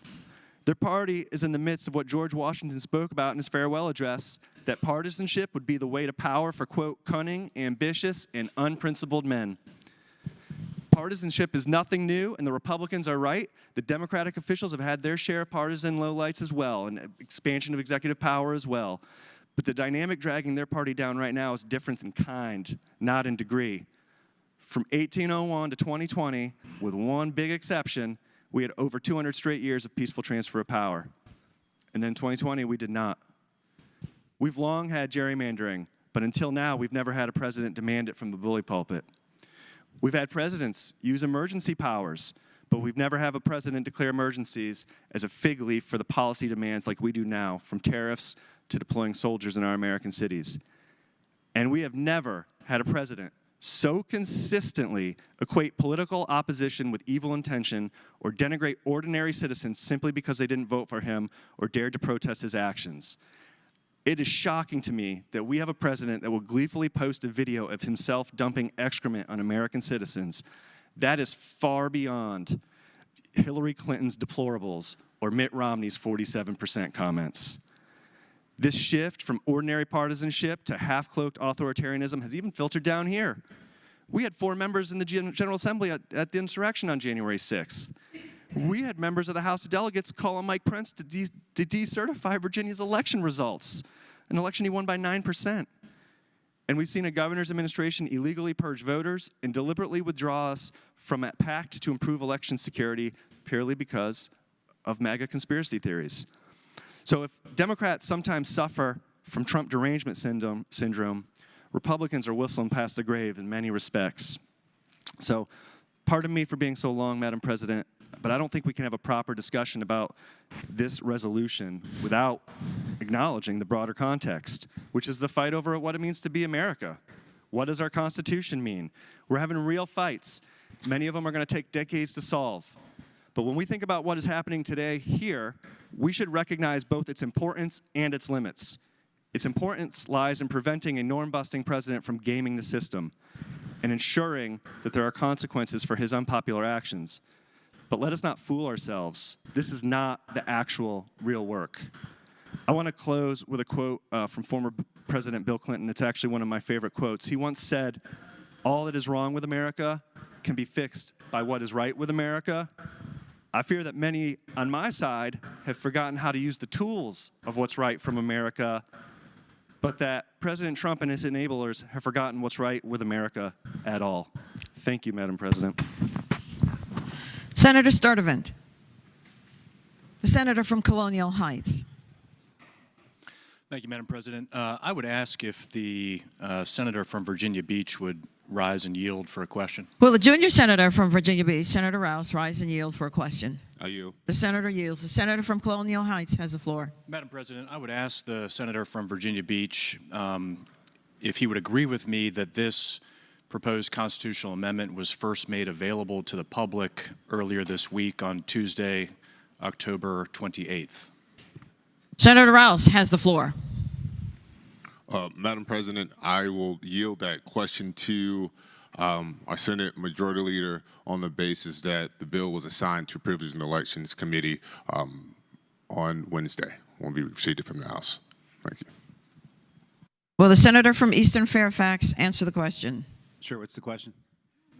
Senator from Colonial Heights. Madam President, I would ask if the Majority Leader would agree with me that this proposed constitutional amendment was first made available to the public earlier this week on Tuesday, October 28th.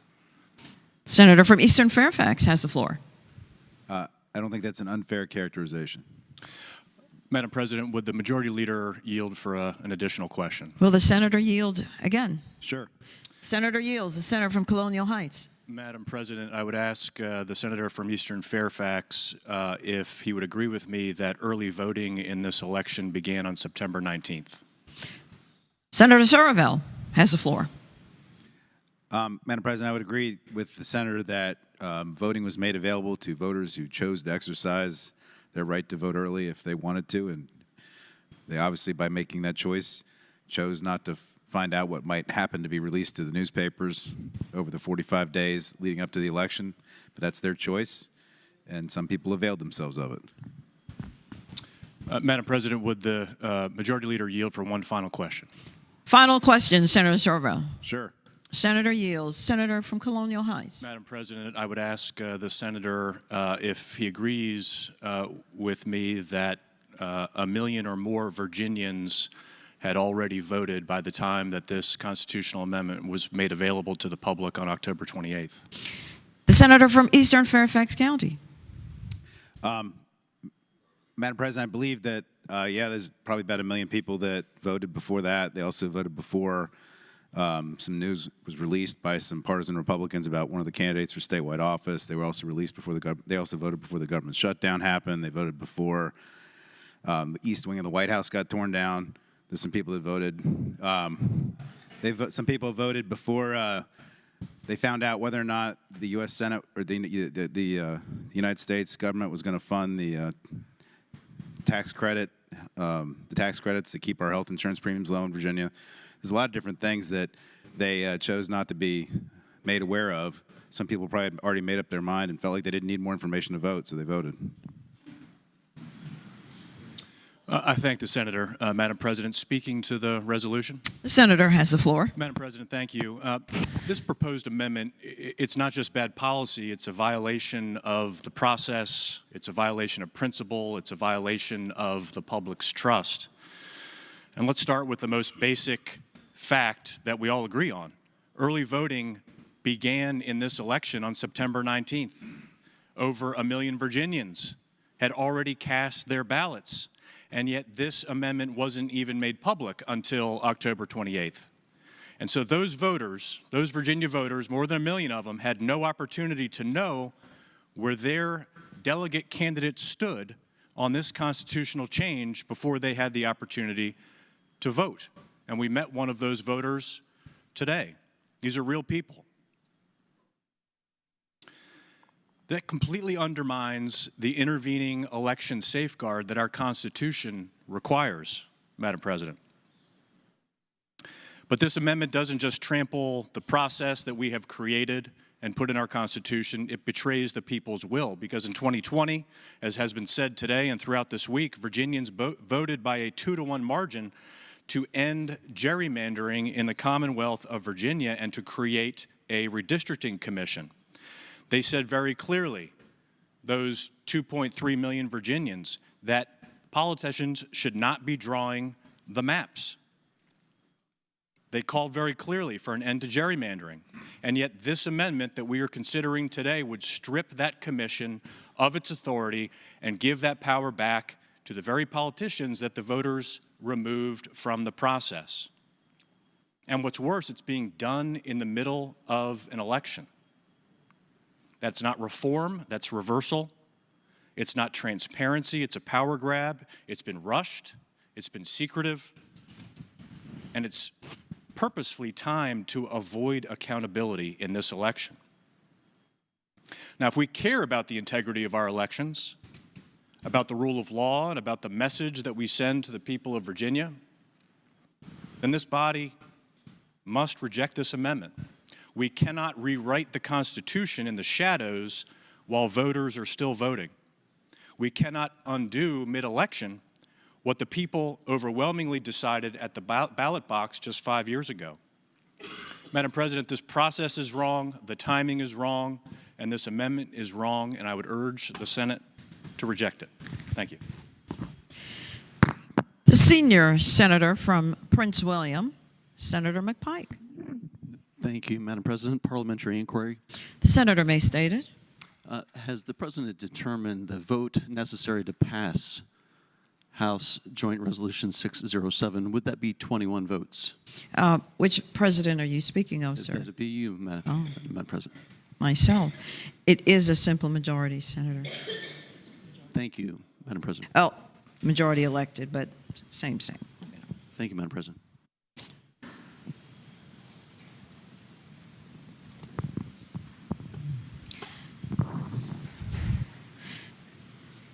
Senator Salim, the senator from Central Fairfax.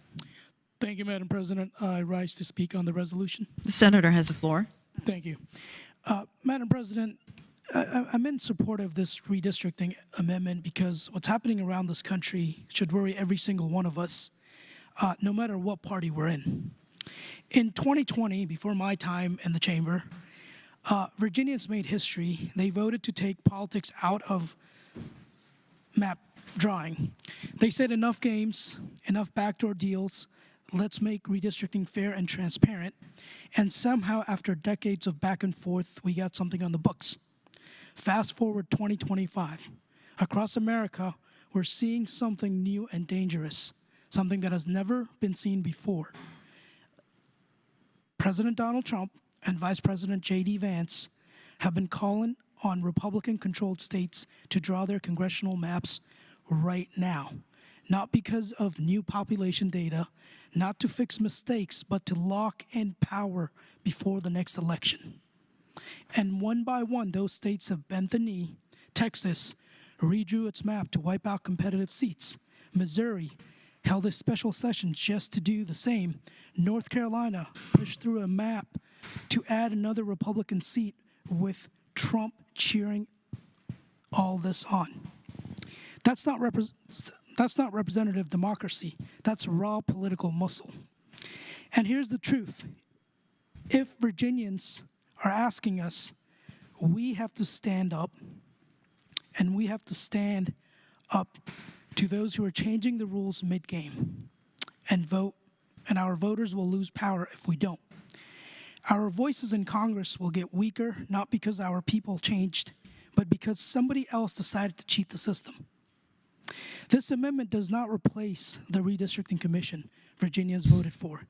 It does not hand control back to politicians. What it does is gives the ability to respond if other states redraw their maps for partisan gain. It limits, it's temporary, and it's accountable. And it still gives the final word to the voters through a referendum. That's not a power grab. That's protecting fairness. Now, I know some of you will say we have to stay above the fray. I get that. But democracy isn't self-cleaning. It doesn't defend itself. If we sit by while other rigs the system, democracy won't die quietly in the darkness. It will die right in front of us in broad daylight while we pretend not to see it. We can't let that happen, not here, not in Virginia. We will not bend the knee to any national figure who thinks states should be tools in their partisan game or how they created their own crown. We will not watch our voters lose representation because others have decided to rewrite the rules. Colleagues, this amendment is about standing up for Virginia, for fairness, for democracy itself. We didn't start this fight, but we have an obligation to finish it with integrity, transparency, and the courage to defend what's right. Because when history at this moment is written, let it say Virginia saw what was happening and chose to fight back. Thank you, Madam President. Madam President, will the gentleman from Central Fairfax rise for the purposes of a question? Will the senator from Central Fairfax County rise and yield? I will rise and yield. The senator has risen. Senator. Senator Stanley has the floor. Although I do not believe it's the third day. It's really the fourth day or fifth day. Madam President, Madam President, I would ask my friend, the senator from Central Fairfax, in accordance with this, he's talking about this is only a triggering mechanism if there's redistricting in another state, then we, the body of the Senate and the House, can go and redistrict to countermand that. Would the senator agree with me that triggering would even include perhaps a boundary adjustment in the state of Iowa, or changing a couple seats here and there, that one slight change to any redistricting map in any state in the United States of America could actually trigger us to have the ability then, if this passes, to go and rechange our maps? Senator Salim has the floor. Madam President, I will yield to our Privilege and Elections Chair, Senator Rouse. Will the junior senator from Virginia Beach yield? Yes, Madam President, I rise to answer the question. Senator has the floor. Thank you, Madam President. No, this resolution is very, very narrowly written. And so what it does is allows us, in a very small time frame, to redraw districts if another state redraws districts that are unconstitutional. If somehow another state draws a district and they make a technical line change, we still have to be under the guise of the Federal Voting Rights Act of '65, as well as Voting Rights Act of Virginia, that takes into account race and population. Madam President, will the gentleman yield for another question? The junior senator from Virginia Beach? You? Yields. Senator Stanley has the floor. Madam President, if I'm to understand the gentleman correctly, then when we determine something to be unconstitutional or we think it's wrong in the redistricting, then we will have the power based on this enactment of this change to our Constitution to make that subjective determination to whether we go back and redraw the congressional lines or not? Is that true? Junior senator from Virginia Beach has the floor. Madam President, would the senator from Franklin County please clarify his question? Senator Stanley. Madam President, I thought I'd stated it clearly, but as a lawyer, I can certainly ask some convoluted questions over the course of time. What I'm saying is I thought I heard the senator say, oh, this only happens, the body, the House and the Senate can only redraw the maps if another state redraws their maps that are unconstitutional and done for a specific purpose. Who makes those determinations under your interpretation of what this resolution stands for? Senator Rouse. Thank you, Madam President. If you read House Joint Resolution, I point the senator to lines starting on line 30 through line 37, where it states, and it pertains to the senator from Franklin's question, and I'll read it for the record, but it states in line 30 that in the italic letters there, that accept that the General Assembly shall be authorized to modify one or more congressional districts at any point following the adoption of a decennial reappointment law, but prior to the next decennial census, in the event that any state of the United States of America conducts a redistricting of such states' congressional districts at any point following that state's adoption of a decennial reappointment law for any other purpose other than the completion of the state's decennial redistricting in response to a federal census and reapportionment mandated by the Constitution of the United States and established in federal law as ordered by any state, the federal court to remedy, and here's the most important part, an unlawful or unconstitutional district map. Madam President, final question to the gentleman. Will the junior senator from Virginia Beach yield again? I yield, Madam President. Senator yields. Senator Stanley has the floor. I thank the gentleman, and I'm not trying to confuse him or trap him. But as I read under line 34, it says that this body can determine, and that body down the hall can determine to redistrict for any purpose other than two individual things, completions of their original program or when the court has ordered changes to their maps.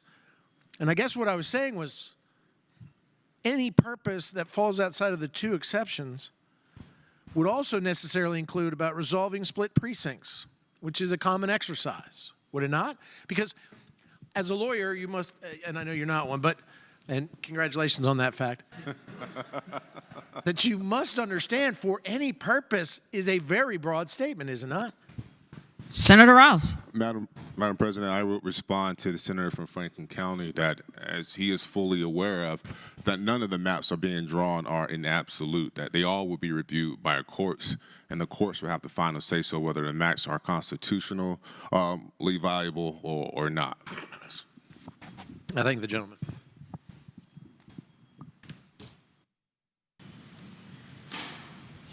Senator York, the Senator Diggs, the Senator from York. Thank you, Madam President. Speaking to the resolution. The Senator has the floor. Thank you. I view our Constitution as a long-term contract between the citizens of the Commonwealth and the government. It guides legislators on how to conduct the business of government and also protects our citizens from the government. The Bill of Rights is the best example of that protection. Our Constitution can be viewed as a marriage that is based on mutual respect and trust. It's there for the long haul. It gives us a calm consistency on how to conduct ourselves during extraordinary times and how to weather a storm and survive through those times and not be tempted to lose our way through those times. The Constitution should not have expiration dates where amendments are cast aside like a carton of expired milk. This amendment is being proposed not to protect our citizens or to make our government better. This amendment is about increasing the political power of the Democrat Party. It has an expiration date so that if the political winds change, the Republican Party can't do the same thing in a few years. The Constitution states that redistricting should be done every 10 years to address changes and shifts in population so that all people are equally and fairly represented. Our current maps meet that criteria. This is what our citizens voted for 66% a few years ago. This amendment circumvents that ideal and is presented for no other reason than to increase political power. That is the threat to our democracy, and this is wrong on so many fronts. And I also find it curious that it's wrong for other states to decide to redraw their maps because someone asked them, but it's okay for us to do it because the Democrat Party has asked us to do it. It depends on who's doing the asking, whether it's right or wrong. We should not fall into that trap, much as the Democrats in Maryland have refused to do. Thank you, Madam President.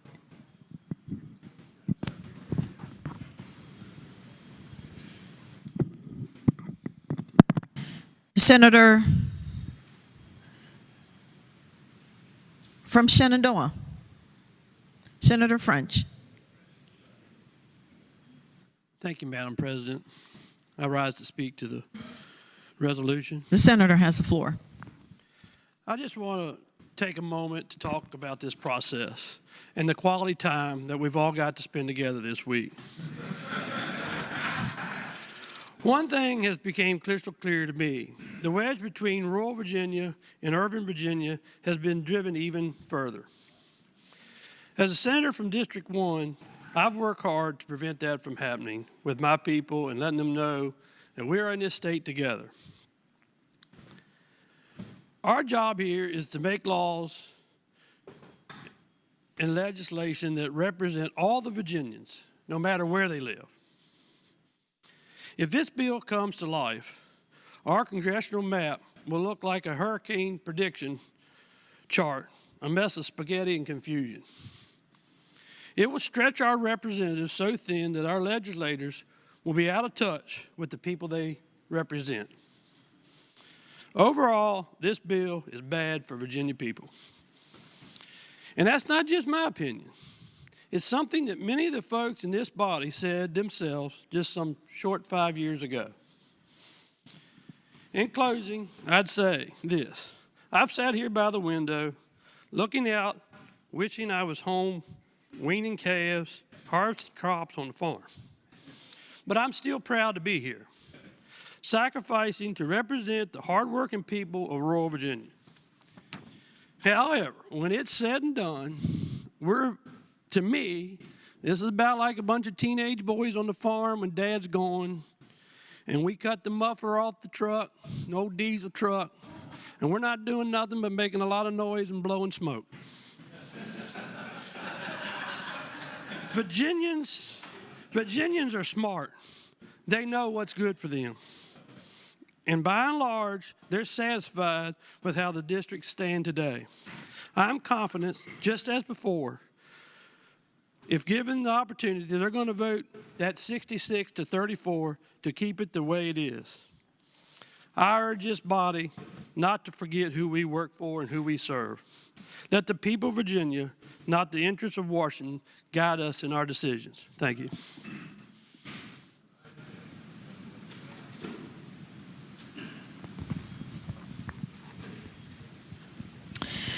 The senator from Prince Edward, Senator Cyphers. Madam President, I ask if the senator from Virginia Beach would rise and yield for a question. Will the junior senator from Virginia Beach rise and yield?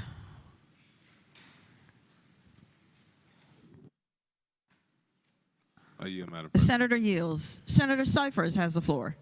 Madam President, we've heard a lot this week that the resolution before us is an extraordinary response to extraordinary circumstances.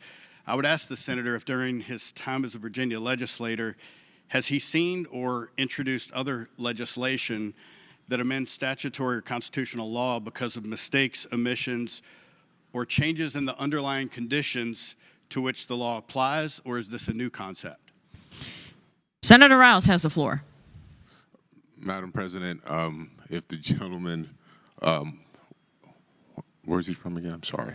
Prince Edward. Prince Edward. If the senator from Prince Edward could clarify his question, in that response, give him a chance to respond. But I would go on to say we have 3 Constitution amendments right now that are before the people. This is along the lines in the same process. Senator Cyphers. Madam President, so I think I understand the response is that it is normal to amend legislation when circumstances change or when there are mistakes or omissions. Is that correct? Senator Rouse. Madam President, this is a resolution that we're going to put forward to the people that starts a process to give Virginians an option. A follow-up question, Madam President. Will the senator from Virginia Beach yield again? The senator yields. Senator Edwards. Cyphers. Madam President, Article 12, Section 1 of the Virginia Constitution lays out the process by which the Constitution may be amended. One requirement is what we've referred to this week as the intervening election that must take place after the first passage of an amending resolution and before the second passage. I would ask the senator if he knows the purpose of this intervening election. The junior senator from Virginia Beach has the floor.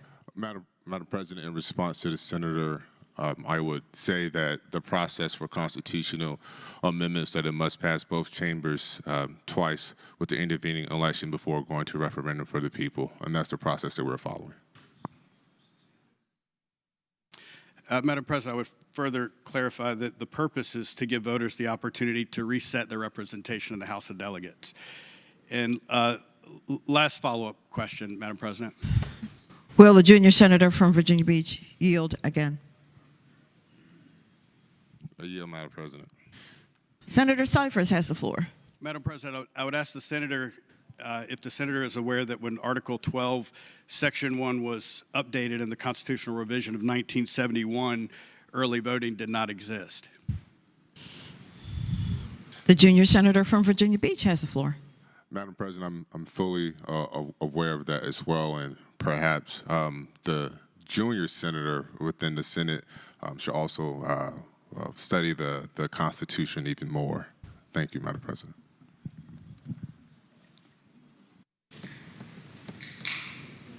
Senator Cyphers. Madam President, I'd like to state for the record that it appears to be well established that the intent of the intervening election and the constitutional amendment process is so that voters can respond at the ballot box between the 2 passages of an amending resolution. I'd further state that since early voting did not exist when the amendment process was written, the authors had no reason to contemplate a scenario in which the House of Delegates votes were already cast by more than 1.1 million people before the first passage of a resolution. I would agree that there are times that we need to amend law due to changes in underlying conditions. And speaking to the amendment, Madam President. speaking to the resolution, Madam President. I agree that there are times when we need to amend law due to changes in underlying circumstances. But, Madam President, I would submit that in this case, the underlying conditions that have changed are not the political dynamics in Washington, but rather the fact that the Constitution that we are sworn to support did not contemplate a scenario in which 1.1 million voters had already voted before the first passage of an amending resolution. If we want to propose constitutional changes, Madam President, perhaps they should be based on good faith interpretations of existing law and a desire to strengthen the constitutional principles rather than compromise them for political convenience. Thank you, Madam President. Madam President. For what purpose does the senator from Eastern Fairfax County rise? Will Senator from Prince Edward yield for a question? Senator Cyphers, will you yield? I yield. Senator yields. Senator Saravel has the floor. Thank you, Madam President. So, given the senators decided to try to give us a lesson on constitutional history, I have two copies. I have a copy of Dick Howard's Commentaries of the Constitution of Virginia. I also am aware at the Law Library we have the copies of the debates from 1969. What in those books supports your theory that the entire point of having an election between the introduction of constitutional amendments was the intent behind this constitutional provision? What in the books? I understand you have a theory. What actual support in a book do you have for that? Senator Cyphers. Madam President, as an entrepreneur and a private citizen as opposed to an attorney, I would like to defer this question to my colleague who understands constitutional law substantially better than I am, with the caveat, Madam President, that I believe that we should respect the understanding of Constitution as it relates to private citizens and voters and people who are not attorneys, as well as those that are well-practiced and well-studied in that field. Senator Obenshain, will you yield? I think he's yielding to me. All right. The senator from Rockingham has the floor.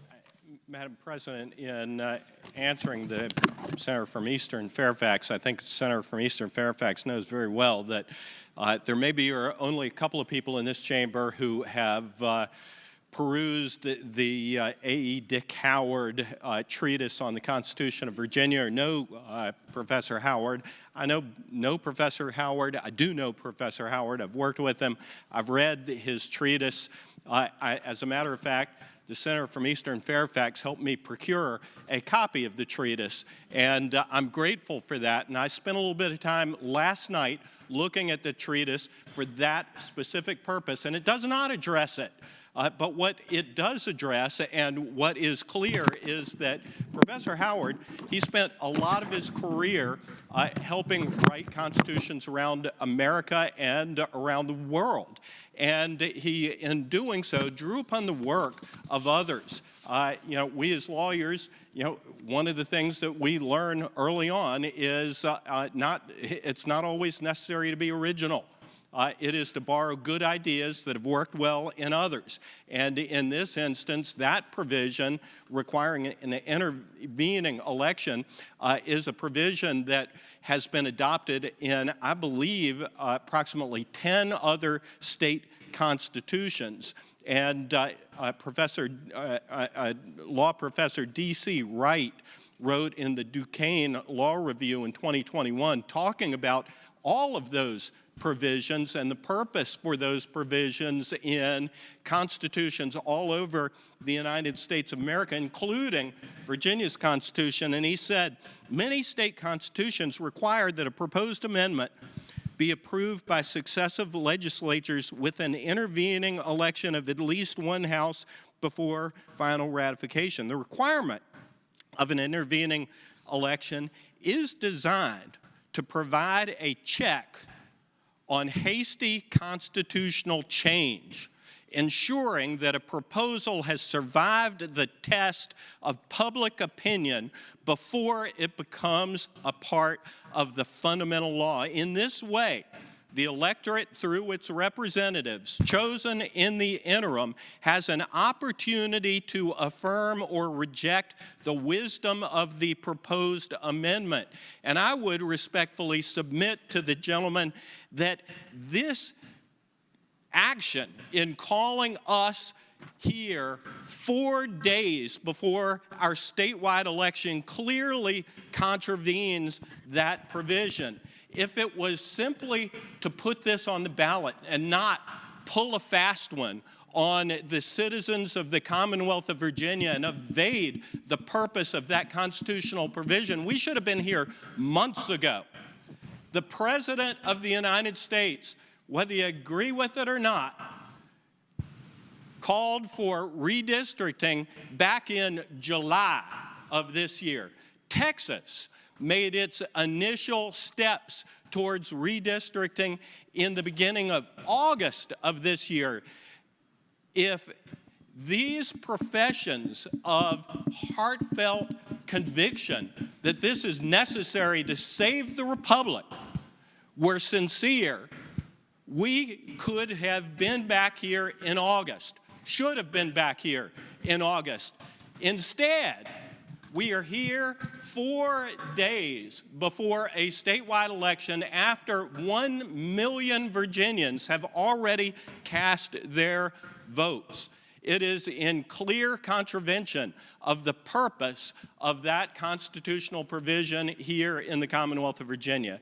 I hope that answers the gentleman's question. Madam President, will the senator yield for a question? Will the senator from Rockingham yield? I yield. The senator yields. Senator Somerville has the floor. Does the senator agree that prior to 1870 there was no process for amending the Constitution, and that in 1870, the 1870 Constitution, the amendment process was added? Does he further agree that at that time the Constitution required intervening election of both the House and the Senate before the Constitution could be amended? Senator, I do agree with that. Okay, will you yield another question? Will the senator yield? The senator yields. Senator Somerville has the floor. Does the senator also agree that if the intent behind the amendment was allow the voters to pass on the elected officials that are actually going to vote on the amendment, that the voters of Virginia will not have an opportunity to pass on the voters or the people that are serving in the state Senate, with the exception of the senior senator from Chesterfield, I hope, before the amendment is voted again in a succeeding session? Madam President, Senator Obenchain. Madam President, what I would say to the gentleman is that the provision was changed as described in order to change the process. It permits a constitutional amendment to be made or to be advanced every 2 years instead of every 4 years. And while I know we're not spending time or not supposed to talk about folks down the hall, but there are 100 elections of members down the hall. And I know that many members of this body think we're the only ones who matter, and we are. But there are a lot of people across the Commonwealth of Virginia who believe that the members of the House of Delegates ought to be held accountable for their votes as well. And this process undermines the ability of the people of the Commonwealth of Virginia to express their opinions. As has been described, this was conducted under cover of darkness. The purpose of this special session was revealed in the New York Times last week. The text of this constitutional amendment was revealed 2 days ago in order to prevent those million people from seeing the text, and probably to prevent a good many more from even talking about it or knowing what has happened this week in this chamber and the chamber down the hall. Madam President, the senator yield for another question. I yield. Senator from Rockingham yields. Senator Somerville has the floor. Madam President, I would ask the senator, does he also agree that in the Constitution that predated the current Constitution of 1971, that Constitution required a 90-day period of time when the amendment was to be made available and posted at the courthouses before the election after the first adoption, but that language was removed from the Constitution, and because a lot of things have changed since 1870. I know that in 1870 they invented chewing gum and a telephone, electric streetcars, staplers, light bulbs. But since 1870, people don't get their information quite the same way. And so when they changed the Constitution in 1969 in the floor debate, they felt it would be better to require 90 days notice to the voters before the voters actually vote on it, not before the next General Assembly, not before the election of the people that would vote on it the second time. Do you agree that they made that change because they thought that was a more modern way to approach this? Madam President. Senator Obenshain has the floor. Senator Saslaw is no longer in this chamber, and I don't think anybody in the chamber has the recollection of the intent of the drafters of the prior Constitution. But I would say that I give the majority leader and whoever crafted this scheme great credit for being very crafty. But I would suggest that this absolutely contravenes the intent of the drafters of the current Constitution under which we operate. It does not require it to be posted for 90 days before the election. However, it does require there to be an intervening election after the passage of this constitutional amendment in its first instance, and that is being violated by virtue of the fact that this election is already underway, that 1 million Virginians have already cast their votes, and this is a deliberate and clear effort to disenfranchise those million Virginia voters, constituents of every single member of this body and the body down the hall. Madam President. Senator Somerville. Would the gentleman yield for one last question about this? Will the senator from Rockingham yield? Sure. The senator yields. Senator Somerville has the floor. Would the gentleman agree that in the April 2nd, 1969 debates of the House of Delegates debating the constitutional revisions, that the House of Delegates, Mr. Slaughter, I guess, he was a state delegate at the time. French Slaughter. Yeah, French, yeah, before he ran for Congress, I guess, that he stated, we provide there must be 90 days between the date of approval by the second General Assembly and the submission of the proposed amendment to the people. We struck out any reference to publication because of some question about what sort of publication might be required. We felt the real purpose would be served by requiring a lapse of at least 90 days between the final action of the General Assembly and the submission of the proposal to the people so that they would be informed. Can you agree that that's what he said in explaining why the General Assembly removed the 90-day requirement before the election, the intervening election for the amendments? Senator from Rockingham. Madam President, I do not so agree. I agree that that was a comment made by Delegate Slaughter in the chamber down the hall. The debates over the Constitution were carefully chronicled, and as the senator is well aware, there are 100 members down the hall, 40 members up here. Every single one of us is entitled to our own opinion. Delegate Slaughter had his opinion, and the intent of the Constitution is clear. Notwithstanding the removal of that language, there was no provision, there was no early voting at the time that Constitution was adopted. We have since adopted a 90-day, 6-week period of early voting before the election. This contravenes the current provisions of our current Constitution, its letter and its spirit, irrespective of the changes from the prior Constitution. Thank the gentleman. Senator Craig, the senator from Chesapeake. Madam President, now that the legal titans have finished that scholarly lesson, I was wondering if I could The senator resumes his position. Yes, Madam President. Madam President, I want to address what's happening here in Richmond this week, not just HJ 6007 itself, which disregards the clearly stated will of Virginians to have independently drawn congressional maps in favor of altering power structures in Washington, but also this rush to ram it through in what is clearly a compromised and abbreviated process. Because process matters, Madam President, especially to Virginians who hold sacred their right and responsibility as citizens of this great Commonwealth to be participants in their government, not just on the receiving end of the whims of this body. Because, Madam President, the part of the process that's being trampled on this week is indeed the part that ensures citizens are the ultimate authority in making changes to our Constitution. In 2020, Democrats championed a bipartisan redistricting commission to protect themselves, and voters approved it with 66% support. It was celebrated as a victory for democracy and for fairness. In 2020, Democrats said the people deserve a fair, nonpartisan process. In 2025, Democrats are seeking authority to override that process for political reasons. In 2020, Democrats said courts and commissions protect minorities better than politicians. In 2025, Democrats are proposing to give that power back to politicians in a way that prioritizes national power structures over fair representation.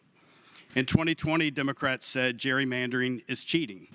In 2025, Democrats are proposing H.J. 6007 to authorize mid-decade redistricting to enable that exact cheating.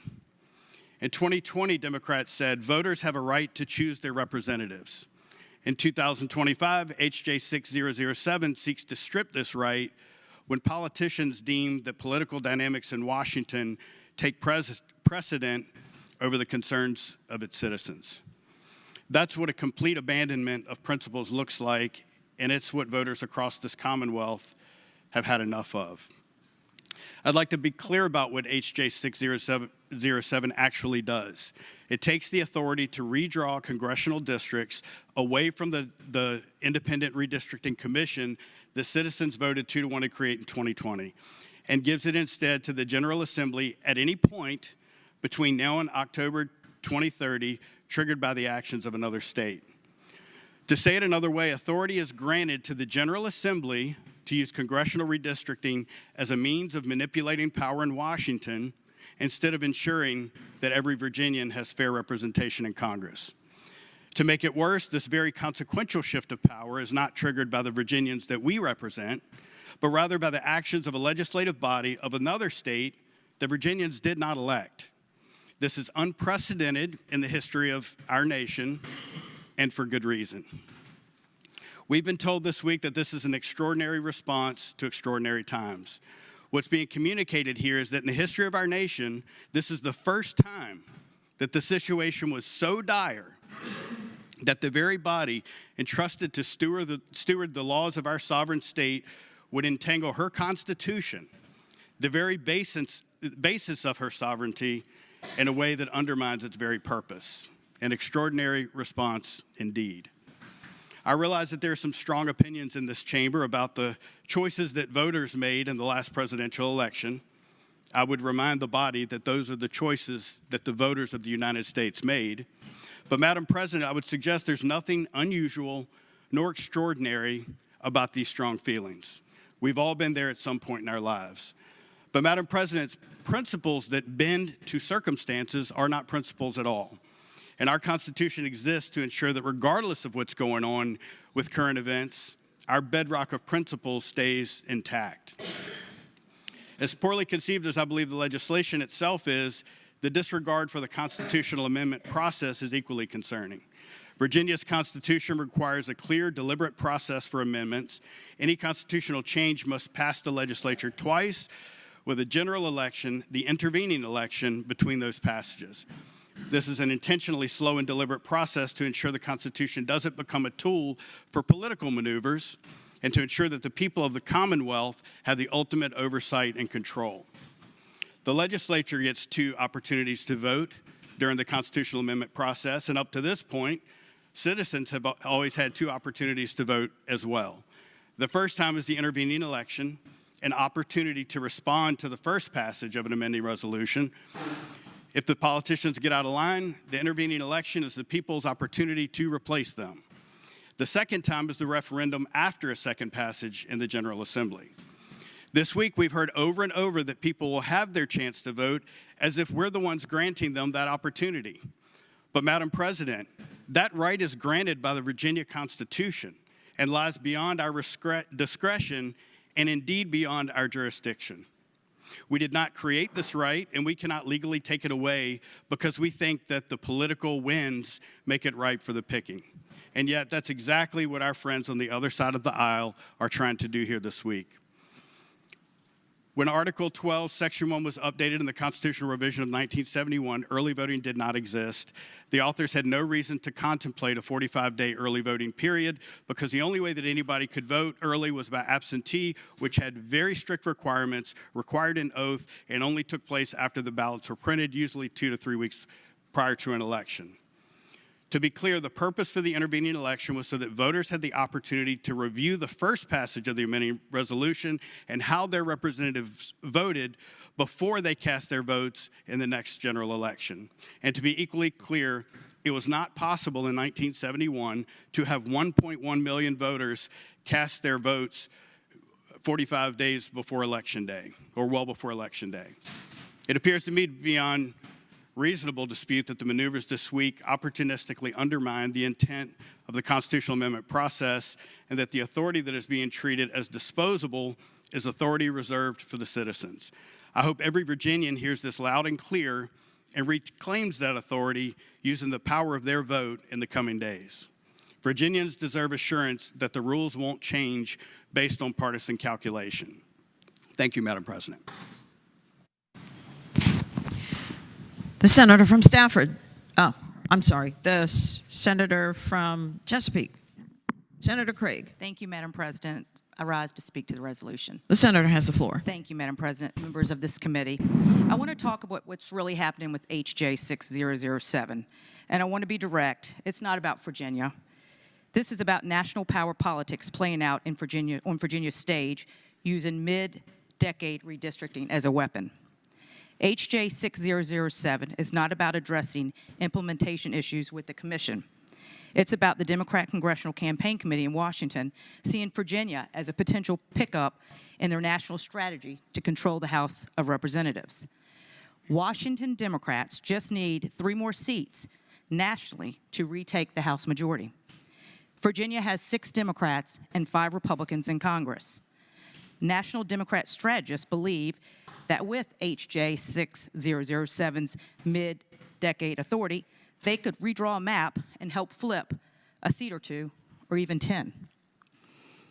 This would directly serve national Democrat interest, but it does nothing to serve Virginia's interest. The timing of HJ 6007, positioned as an urgent matter, was not authored based on constituent demands. It was authored based on instructions from national leadership. Here's what's remarkable. The same HJ 6007 style logic is being discussed in California right now. It's coordinated.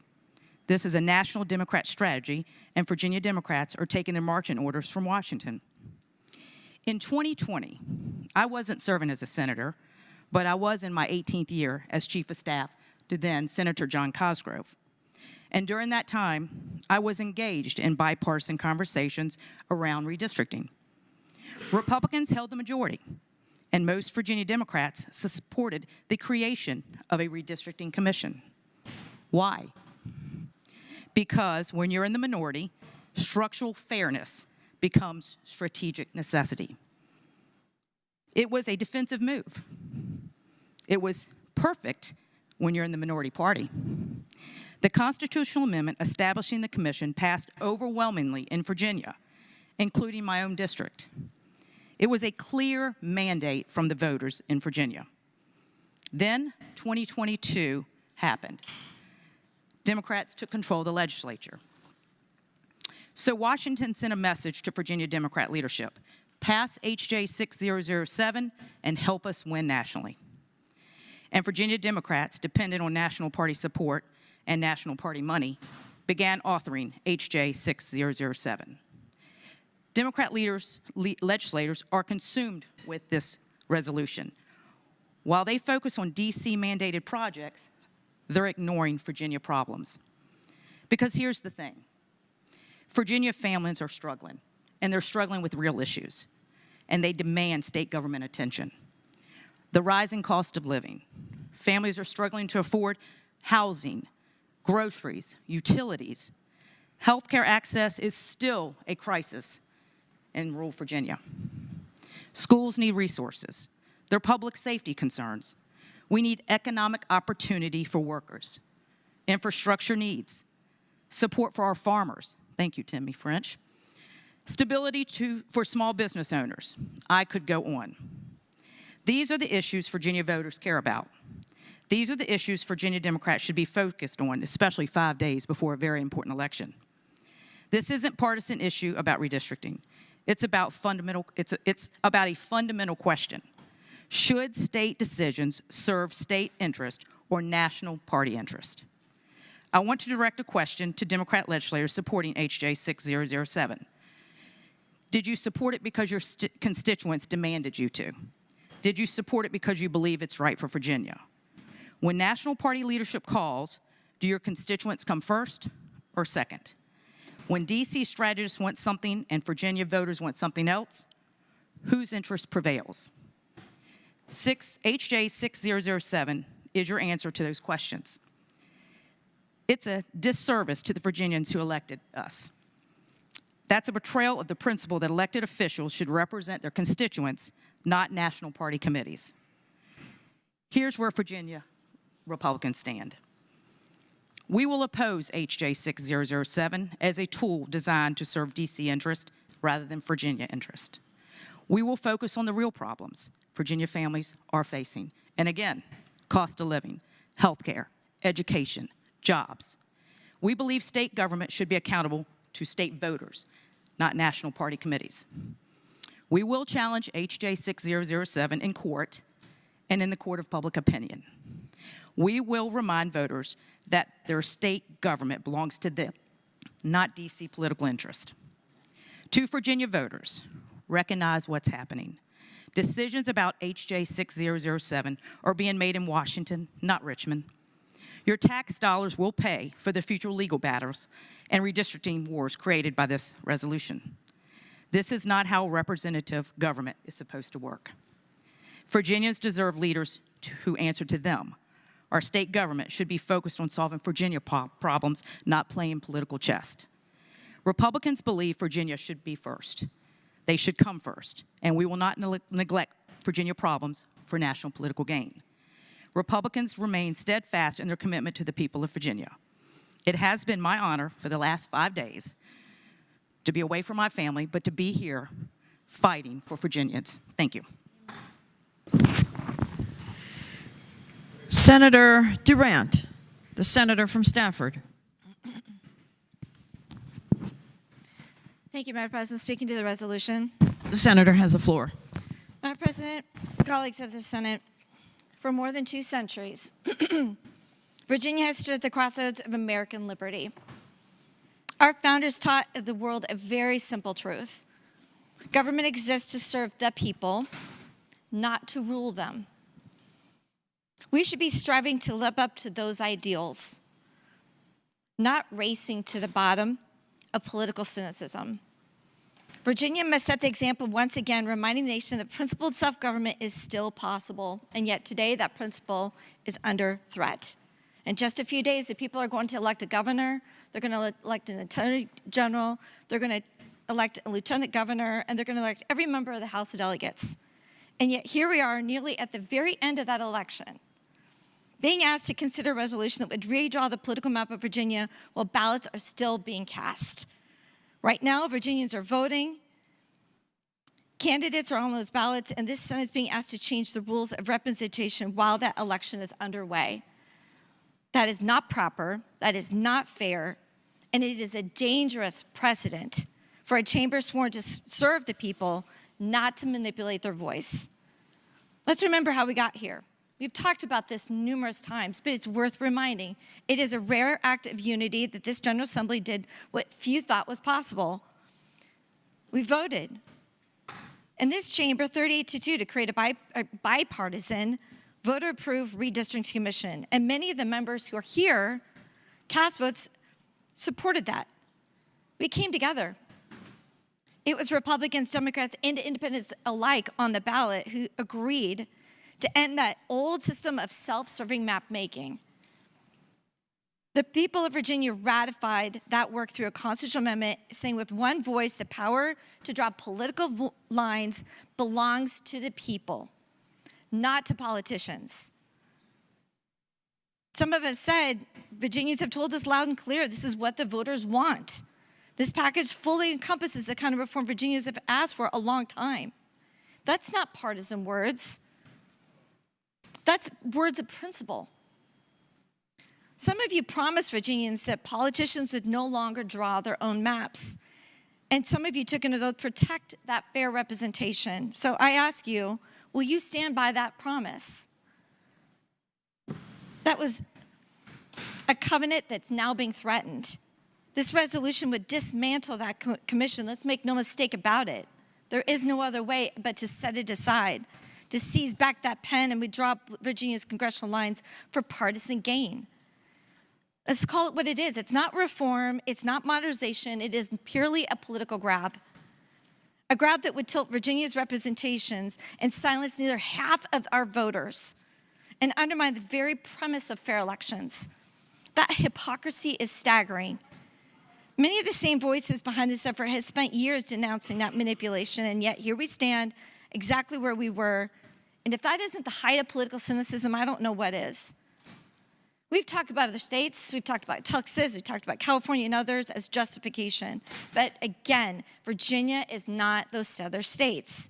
We do not follow the worst instincts of others. We lead by the best traditions of this Commonwealth. We are the birthplace of this American democracy. We are the words of Jefferson and Madison and Mason still echo through these very halls. Power is not owned by the powerful, it is on loan from the people. This moment is a turning point, a test of whether we will still be worthy heirs to that legacy. Virginians have always prided themselves on working together across lines that divide others. If we abandon that spirit now, that Virginia way, we will lock ourselves into political tribes that can no longer cooperate or compromise, and that is not the Virginia way. That's why this resolution is not just misguided, it's dangerous. Because if we pass it, we'll not merely draw lines on a map, we would draw the lines between governed and the government. If any of us cast a vote to strip this power, and I think all of us could step back, and if one person said to us, what are you really proud of that you accomplished here in your work? We could all think about it. There might be some commission work that we've delved into. There's one thing that you come to your mind, you're really proud of it, that you know you've moved the needle to make life better in this Commonwealth. But nothing else, it will not make one whit of difference if you do this. Because they have forsaken that one duty that defines us in this constitutional republic, to represent the people, not to rule over them. It really tests the very fabric of this country. Once enough people have been left unrepresented, and we have already seen states where millions of voters no longer have a voice because of this gerrymandering, that is when the greatest nation ever will begin to be fully tested. To strip Virginians of fair representation in the middle of an election it is a profound betrayal of that trust. It is an assault on the oath we swore. It is a wound on the very heart of the self-government. We should never allow this. We should not remain silent on it, and we should not betray the people who sent us here. Thank you, Madam President. Senator Hackworth, the senator from Tazewell. Thank you, Madam President. Speaking briefly to HJ 6007. The senator has the floor. You know, Madam President, every time I come to Richmond, I learn something new. And today I learned just here in this chamber that the senator from Franklin knows how to build houses. Who would have knew that? I actually asked him the name of his company, and it was BDK, which means Billy Don't Know. So that's why he's not building houses anymore. But one thing that I do know, Madam President, is I have a breakdown of the 2020 redistricting amendment vote in Senate District 5 in 2020. And my most blue precinct in Senate District 5 voted overwhelmingly at 86% to pass this, 86%. And you know, I remember getting calls asking what, and I'm sure a lot of members here, Madam President, got the same calls. What is this?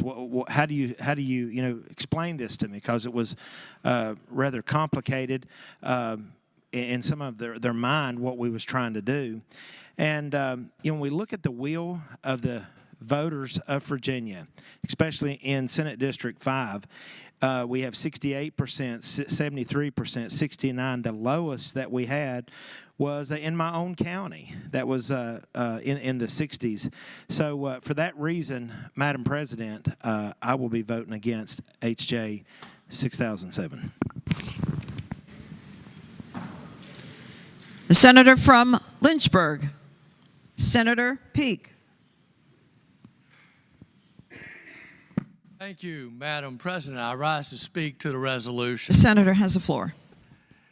I'm not going to restate. Most of my colleagues have given all of the real good, valuable constitutional reasons why this is a bad idea and what we're doing. I also point to our colleague down the hall who we rarely hear good things from, but I would, Delegate Lee Ware from Powhatan stated this on the first day.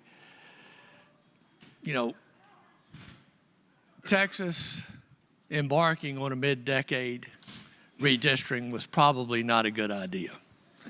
But because they have embarked on that endeavor does not mean that we have to engage in that endeavor. And that's all I'm going to say on the real constitutional grounds. And to speak to the senator from Henrico about us imposing on his time, that is just now. What if we go into next year and we actually get to go into the redistricting?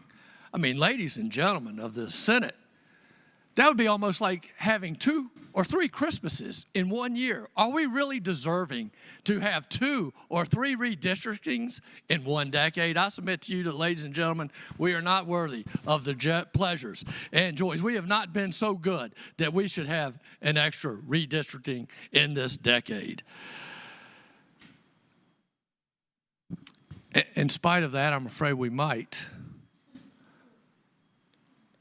And do we really want to redraw our congressional districts to go from 6 to 5, where we have fairly equal representation in Washington, D.C., where each side is fairly represented, where depending on who's in the charge of the House or who's in charge of the Senate or who's in the White House, we have pretty equal representations with both parties. We have relatively equal influence with both parties depending on what happens in these elections. 10 to 1 will destroy that. And we've talked about the reasons for an intervening election. So now I'm talking to the citizens of the Commonwealth of Virginia, who I suspect about 8 million out of the 8.5 are gathered around their Apple pads watching us debate this issue this morning. But they can still have the final say. On Tuesday, today, and tomorrow, they can go vote for Madam President, and this will all end. They can go vote for Republican House of Delegates, and this will all end.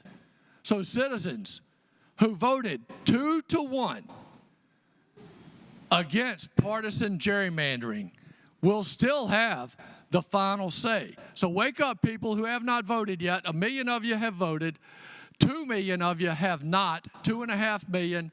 If you don't like this fiasco, boondoggle, travesty that we have been called here a week before the general election to do something that is clearly unconstitutional, people go vote. There are 2.5 million of you out there who have not voted, who traditionally vote in a governor's election. Put a stop to this. Please go vote Tuesday, November 4th. I can't wait to see the results of that election. Madam President, people speak against this.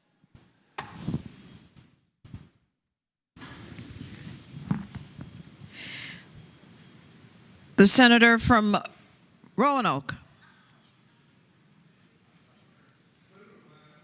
Senator Suderline.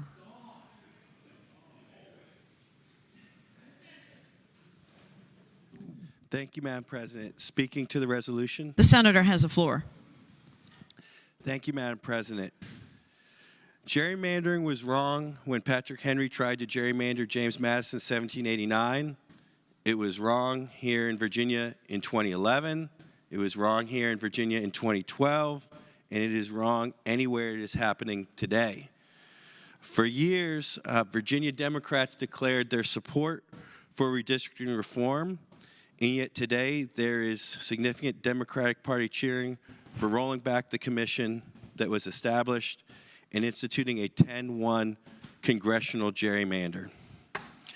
The last gerrymander carved up small towns and put people in cities and rural communities far from their representatives.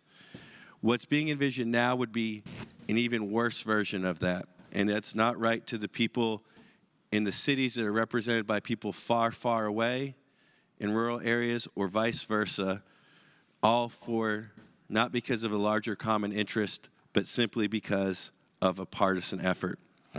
When the League of Women Voters approached me about the redistricting reform about a decade ago, I was supportive of the concept. I was someone that had been elected to a district that included parts of Wytheville and parts of Christiansburg and parts of Rocky Mount and parts of Hillsville and parts of so many other counties that were all divided, and I knew why we needed reform.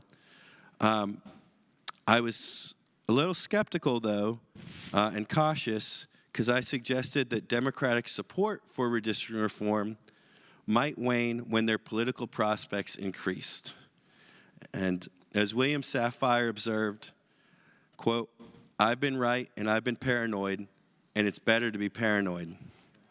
A few years ago, Democrats agreed to a Medicaid expansion work requirement compromise and almost immediately worked to dismantle that work requirement. The bipartisan concealed carry reciprocity agreement that was negotiated by Governor Terry McAuliffe has faced constant attack from other members of his party that oh so briefly supported that compromise. And here we are again seeing a bipartisan agreement fraying. I fear that every time this happens, it makes it far less likely there will ever be any more bipartisan agreements here in the Commonwealth.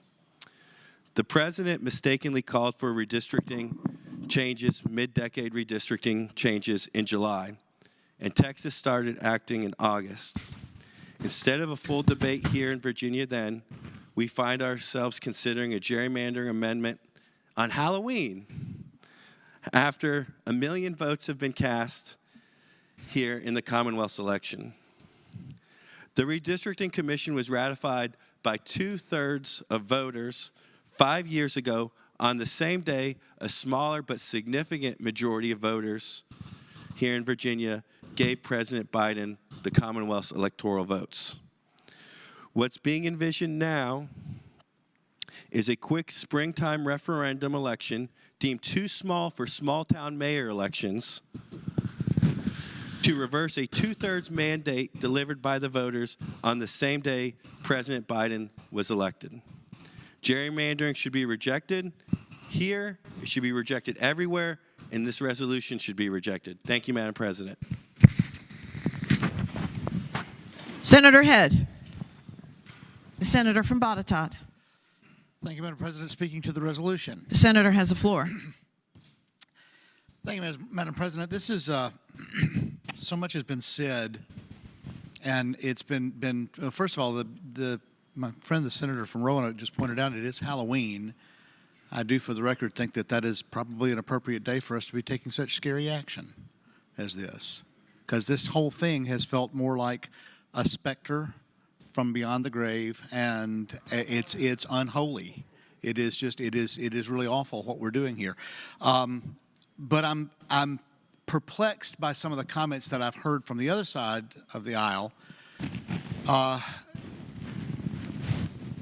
The senator from Eastern Fairfax started off this morning with the amendment that I had proposed to let us put this back to the Redistricting Commission rather than it being partisan, and attacking the concept, saying that this commission that we've got in place is bad anyway because it's not independent, which it never claims to be, that it's not nonpartisan, which it never claims to be. It is a bipartisan commission.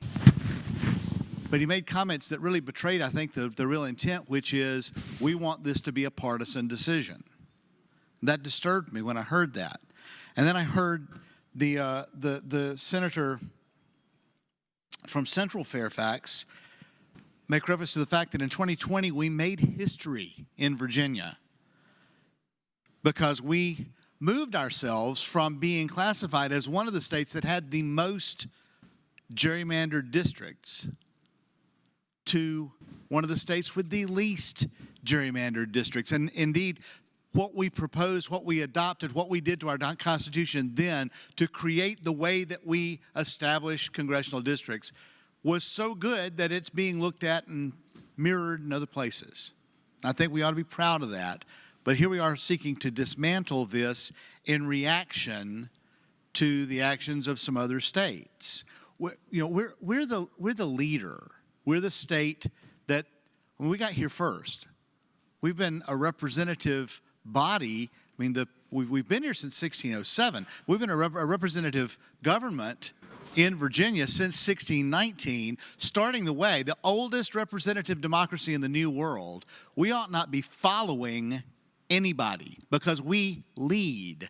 We don't follow. We don't react. We respond. We set the example. And we have that all together in the way that we do redistricting now. And I'm perplexed too why we would, maybe if Stephen F. Austin and Sam Houston had stayed in Virginia a little longer before going down to Texas, they would have gotten a little bit more seated in the way that they should be behaving down there, and we wouldn't be in this conversation. But we certainly shouldn't be following suit on something that has stirred up a hornet's nest when somebody has to be the adult in the room. That should be who we are. We are the adults in the room. And the adults in the room is the ones that say, enough of this, we're going to stop it.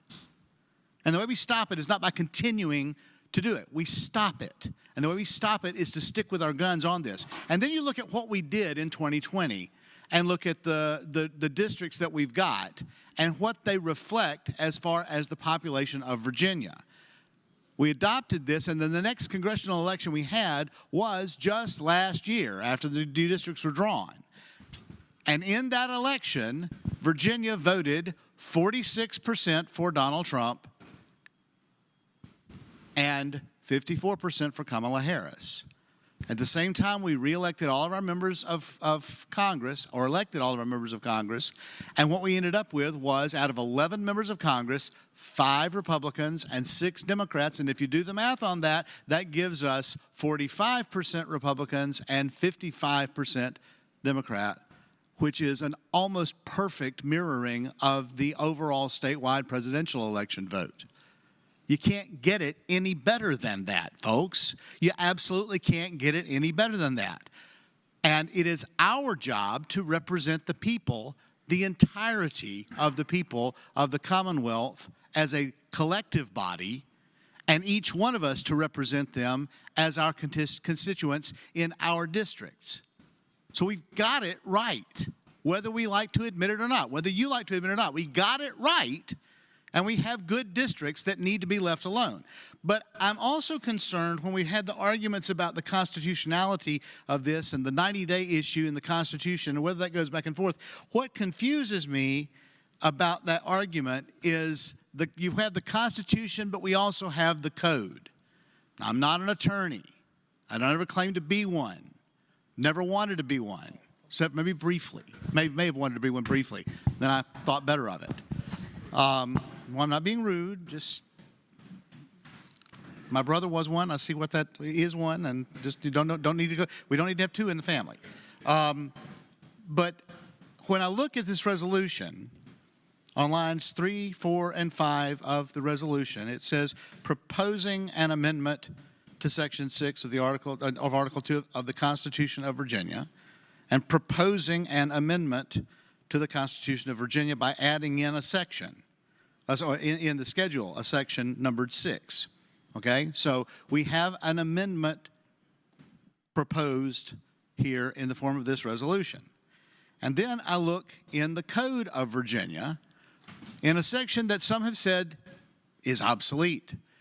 But it's still there, which means it's still valid and it still needs to be enforced. And we all have a duty to follow both the Constitution and the laws of Virginia. And it says in section Title 30, Section 30-13, that the clerk of the House of Delegates shall have published all proposed amendments to the Constitution. This is one of those. From his office, and to the clerk of the circuit court of each county and city 2 copies of the proposed amendments, and that's the ones that don't get to that point until they've passed, one of which shall be posted at the front door of the courthouse, and the other shall be made available for public inspection. Every clerk of the circuit court shall complete, shall, not may, shall complete the posting required not later than 3 months prior to the next ensuing general election of members of the House of Delegates, and shall certify such posting to the clerk of the House of Delegates. And the clerk of the House of Delegates shall report to the General Assembly at its next regular session the action taken by him under this section, including the costs incurred in the printing, et cetera, et cetera. So there's no way we can do this. I mean, you can do this today. You're going to do this today. We know that you're going to do this today. It's going to get the 21 votes. You're going to pass it because you're not going to pay any attention to what the people are screaming about out there or any of the arguments that are valid that any of us are going to have made. You're going to do that. We know that. But if you're going to follow the law, after you've done that, you can't take this thing up again and have it be valid and legal unless you post it 90 days ahead of the next ensuing election, which in this case, to make that valid, would be the election that will take place for the House of Delegates in 2027. So by the time you got it done and got it out there for a vote again, it wouldn't be valid anyway because you've already got an expiration date on it that the clock would have run out before you can ever get it done. This is a reckless action, guys. We're better than that in this Commonwealth. The people didn't ask for this. Washington asked for this. The Democratic Committee asked for this. But your constituents didn't ask for this. I suppose that the possible exception to that might be the senator from Arlington because her locality was the only one that actually voted against it, but only a smattering of those voted against it. It was a very, very close election there. But we're supposed to follow not just the Constitution, but the laws of the Commonwealth of Virginia. And you can't do this without violating the law. Thank you, Madam President. Senator McDougall. Senator from Hanover. Thank you, Madam President. Madam President, rise to speak to the resolution. Senator has the floor. Madam President, I must say, I've listened to a lot of discussions, and some of my colleagues have known for many years, some for less time. Some of the discussions we've had on this floor, some of them we've had privately. We've talked about Trump derangement syndrome. It is a real thing. We've talked about the Schumer shutdown because of health care not going to Americans, but to going to other people not legally present. We've heard talk about dictators, heard talk about the Constitution. Madam President, I'm disappointed because these conversations are about a reaction to something that's happening outside of Virginia. And I reference Reagan and what we talk about when she does things I don't like a lot. And this is something we do talk about. We frequently see that children will react and say, well, they did it over there, so we have to do it. Madam President, here in Virginia, we don't have to do that. We don't have to take that bad step. My friends across the aisle are talking about the president, which they term a dictator. Madam President, some of the actions that I view as not being democratic or favor democracy are introducing resolutions where the public only has the ability to see them for a couple days before they're voted on.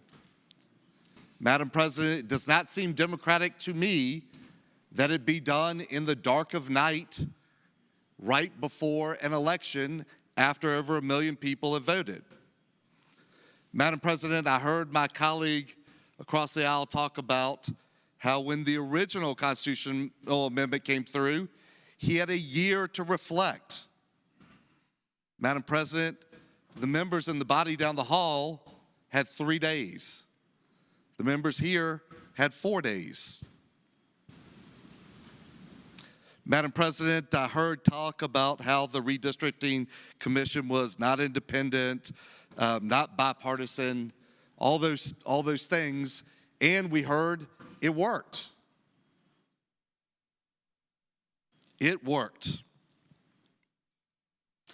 So, Madam President, I also heard about other things that the president is doing, how horrible this president is versus former presidents. Madam President, I remember in this body when a member who was across the aisle decided to retire so his daughter could become a judge pursuant to our rules, how a president from the other side of the aisle had members of this body investigated, and how grand juries were convened for that. I didn't find that to be terribly democratic either. So there's blame to be thrown around. But Madam President, when that occurred, we didn't change the Constitution. We didn't try to rush something out when nobody had opportunity to see it. The public had an opportunity to digest it. That lacked transparency. Two wrongs do not make a right, as has already been said on this floor. Madam President, Senator from Botetourt said, we all are aware what the vote will be in just a few minutes. We also are aware that there will be a lot of conversations in the public, probably on this floor again, and likely in the courts going forward. But I want to make sure that in that conversation, we all know what we're talking about. It has been termed, this is giving another option to the people. Madam President, I saw some social media communications from some of my colleagues showing 10-1. This is not giving the public an option.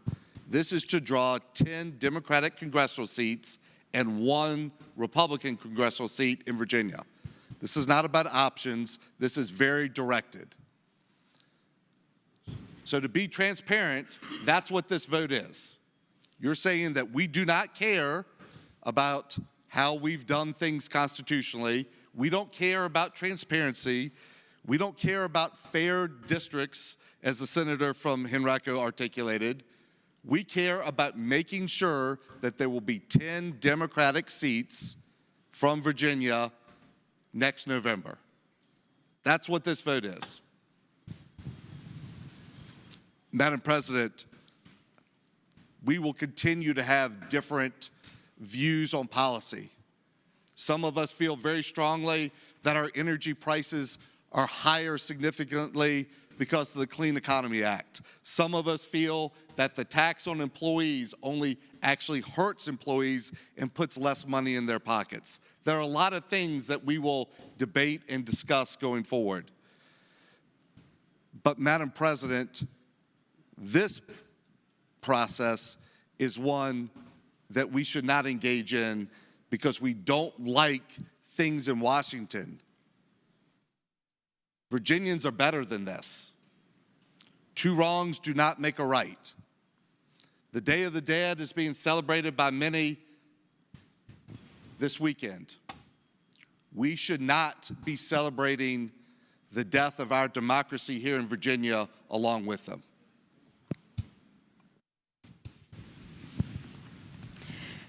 The senator from Hampton, Senator Locke. Thank you, Madam President. Speaking to the resolution. The senator has the floor. Madam President, I'm not going to say all of this stuff that I had written down. I just want to make 2 points.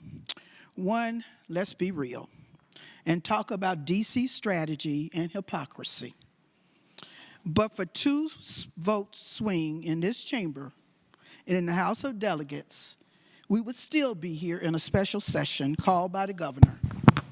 And instead of receiving daily sanctimonious missives as the minority party on this side of the aisle, we would be asking, why are we in the middle of a mid-decade effort to redistrict in the Commonwealth of Virginia as dictated by the Lord of Pennsylvania Avenue minus the East Wing, and that's Lord with a little L, Because be assured, if the proverbial shoe was on the other foot, a directive from D.C.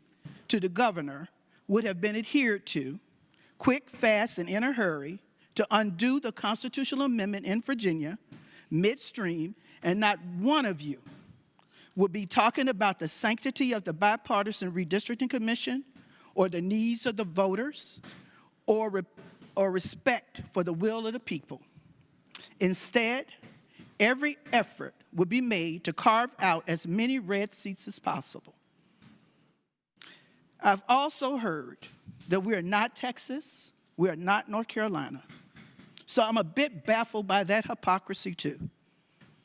I'm baffled because since January, we have been making decisions based upon a plethora of EOs that have been sent down from Washington, and they have been incorporated into Virginia policies, whether they made sense or not, whether they invalidated the Virginia Code or not, and they were sent out to executive agencies and institutions for those agencies and institutions to adhere to. 21 state AGs have challenged those EOs as unconstitutional, but not ours.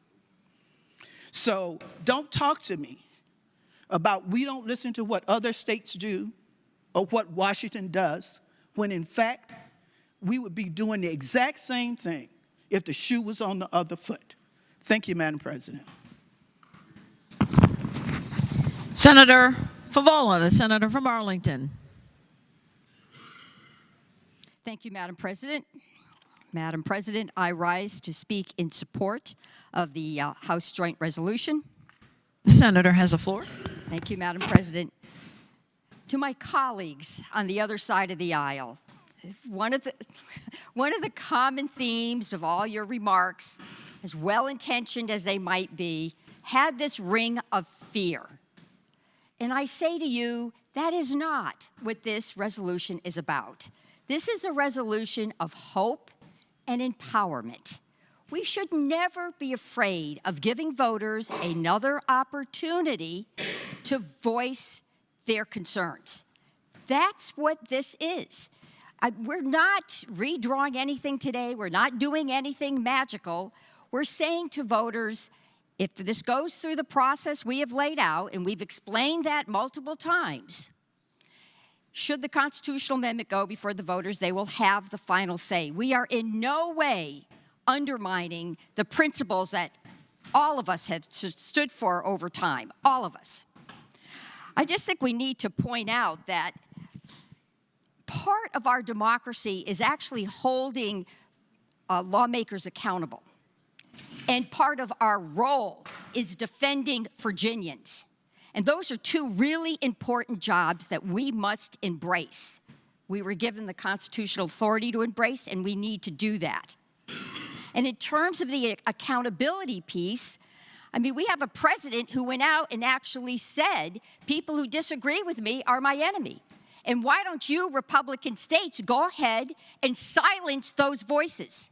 Silence the voices who disagree with my policies, even though those policies are harmful. They're harmful to millions of Americans, and they're harmful to Virginians. They're harmful. We have to remember, the federal government is a strong fiscal partner. It used to be a strong fiscal partner with Virginia and a number of states. Our Medicaid expansion dollars, we're getting 90% of the cost of that from the federal government. Nearly 700,000 working Americans have health insurance because the federal government was willing to incentivize states to participate. Those are Virginians who are benefiting from this. When we decided to participate in Medicaid expansion, it was 2016, I think, when we actually got everything implemented, we expected about $2 billion in economic activity to flow through the Commonwealth. That meant new jobs. That meant more access to health care, especially in our areas that are underserved. Many of you across the aisle are representing those areas that are underserved. We wanted to stand with you, and we did, and we led the way so Virginians could get health care. But again, the federal government was a strong fiscal partner. I do want to say SNAP. Okay, we know those benefits are paid for by the federal government. 800,000 Virginians receive SNAP benefits, and now they're all at risk, all of them. Our food banks are just overflowing with demand.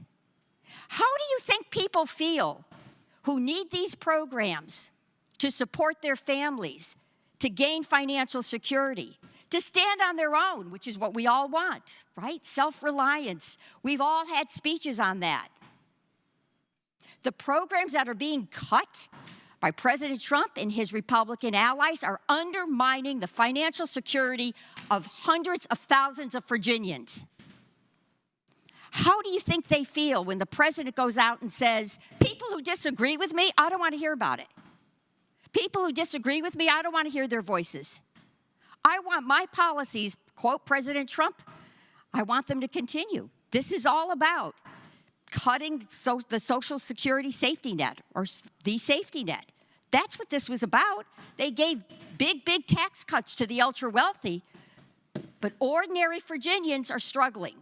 Why would we not give Virginians the opportunity, after this very measured process goes through all the hoops that have been laid out in our Constitution and in our laws, why would we not give Virginians the opportunity to voice their concerns? There's no reason. Don't be afraid. There's no reason to not give individuals that opportunity. None at all. I'm not going to presuppose how they'll vote. I don't know what's going to happen in April. I never would have presumed we'd be in the situation we're in now, where the rule of law no longer seems to be the guiding principle, where our Constitution is not honored by federal lawmakers. I never would have guessed we would be in this situation. I have no idea where we'll be in April, but I can tell you this. The way things are moving now, it's important enough that Virginians be able to weigh in April. This is a very measured, policy that we would put before them. Very measured. And you know that. So let's not be fearful. Let's be hopeful. Let's embrace our responsibilities, both to ensure accountability and to fight for our working Virginians. Let's be proud. Madam President, I renew my motion that we support this House Joint Resolution. Senator Surville, the senator from Eastern Fairfax County. Thank you, Madam President. Speaking to the motion. The senator has the floor. Thank you, Madam President. I want to hit a couple of things just to make sure our record's clear, then talk about why we need to pass this. So, first of all, I know there's been some chatter about some 90-day rule got really hot a few days ago. Senator from Rockingham and I had a little colloquy about that, where I think I made clear that this 90-day thing in the Constitution is dates to the Constitution of 1870, back when people used to go to the courthouse on their horse on Saturday mornings to get their news for what's going on in the county. In 1971, that got eliminated, and for some reason, they failed to eliminate it from the code because there was parallel language in the code. But just for the record, it's important to note that last week we had a meeting of this entity we created called the Code Commission. Code Commission had a meeting to update and recodify Title 30. That's the title that relates to the General Assembly. And one of the things the Code Commission did was recommended to delete Section 30-13 from the Code of Virginia. And in the drafting note that was handed to the Code Commission before they unanimously and on a bipartisan basis voted to remove this code section from the code, which I've heard many people saying is so important and so critical to this. The drafting note says, this section is proposed for repeal. Provisions in the first paragraph in Article 4, Section 7 and 10 of the Constitution of Virginia are redundant. Provisions in the second paragraph, which I just talked about, predate the Code of 1919 and are not reflective of the modern constitutional amendment process. So in other words, they recommended to remove it from the code because it's not consistent with the Constitution. In other words, it's not constitutional. And so when we meet in January and recodify Title 30, We're going to be deleting that code section from the code unless members of the Code Commission, and I would note, including the minority leader, choose to change his vote. Madam President. I'll yield. Senator from Hanover has the floor. Madam President, I heard my name used in vain, so I thought I'd better arise for a question. Is the gentleman aware that the Code Commission operates on, is the gentleman aware that the Code Commission did not take a final vote at that meeting, and there were a number of changes suggested, and it was in concept, and they'll return the final version back for a review at our next meeting? Senator Sorovell has the floor. No, I've never served on the Code Commission. Senator Edwards always wanted it to be his. He would never let any of us play with his toys, so I've never served there. But I checked with staff. It was my understanding from staff that there was a unanimous vote taken to support that recommendation to remove it from the code.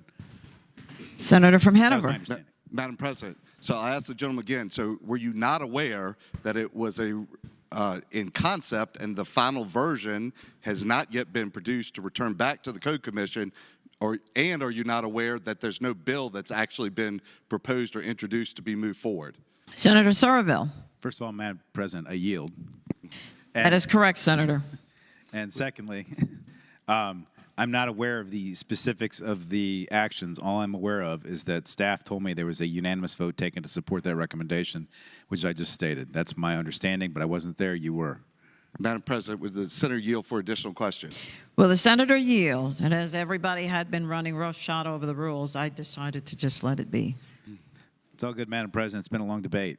I yield. The senator yields. The senator from Hanover has the floor. Thank you, Madam President. Madam President, was the senator aware that the then Democratic clerk of the House of Delegates, Suzette Denslow, on the last constitutional amendment, sent a letter that would comport with that code section, for which was not presented by staff to the members of the Code Commission for their discussion or debate? Senator from Eastern Fairfax County. I've seen a letter circulated on Twitter. I haven't talked with Ms. Denslow to find out if she did that or not in the brief time she served as clerk, but I've also heard that Clerk Nardo says that's not something he does, but this is all hearsay I've read on the internet. Madam President, would the senator yield for additional question? Additional question, Senator Sorovell. Sure, I'll yield. The senator yields. The senator from Hanover has the floor. Thank you. Madam President, I'd ask the senator if he is aware of the fact that any sort of communication of that form, or the fact that it still was presented in the last 40 years, that information was not presented at the Code Commission in its discussion by staff or members of the committee prior to its last meeting, but has been presented since the last meeting. Senator Sorovell.